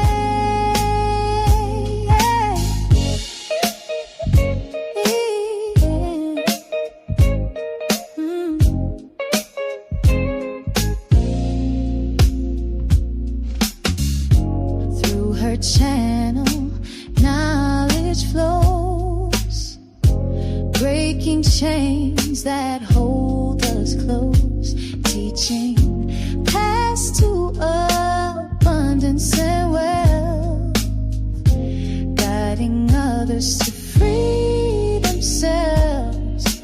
Soul tribe rising, hear her call, raising vibrations for one and all. Dr. Kia shows the way to Before you all leave, thank you for still being here. I want to come back to show you later my lapis lazuli necklace that Orisha Stone made for me. It is gorgeous. It's one of my favorite stones, lapis lazuli. I love it. We're going to bring him back on the show so he can make stones that resonate with you and your bloodline, your DNA, your birthday, your life path number. So he'll come on and talk about the importance of the lapis lazuli. That's my latest gift from him. He's my jeweler. Shout out to Orisha Stone. Please subscribe to his channel. Here's the last one he made for me. There's an empress or a goddess rather here. This is pure gold, 0.999 pure gold with stones here. We'll come back and talk about the significance of this. I wore it all day yesterday. It made me feel so good. It says Nefertari on the back, 0.999 pure gold. If you want to wear stones and precious metals around your neck, on your fingers, or on your body, contact Orisha Stone. We're going to bring him back very soon. He's on Facebook as Orisha Stone, YouTube, and Instagram. And he also gave me this matriarchal coin, a gift. Thank you, Brother Orisha. I want to do a whole podcast on Orisha Stone. Look at that. Isn't that beautiful? This is a 2-ounce coin made just for Dr. Kia Pruitt, a matriarchal coin, he calls it. And these are figures from ancient pyramids. So I just wanted you to see that, family. We're going to bring him on so he can create beautiful jewelry for you. Peace, family. I just wanted to show it to you. I can't wait to bring him back on. I love it. Take care. Go out and make this a great day. Bye-bye.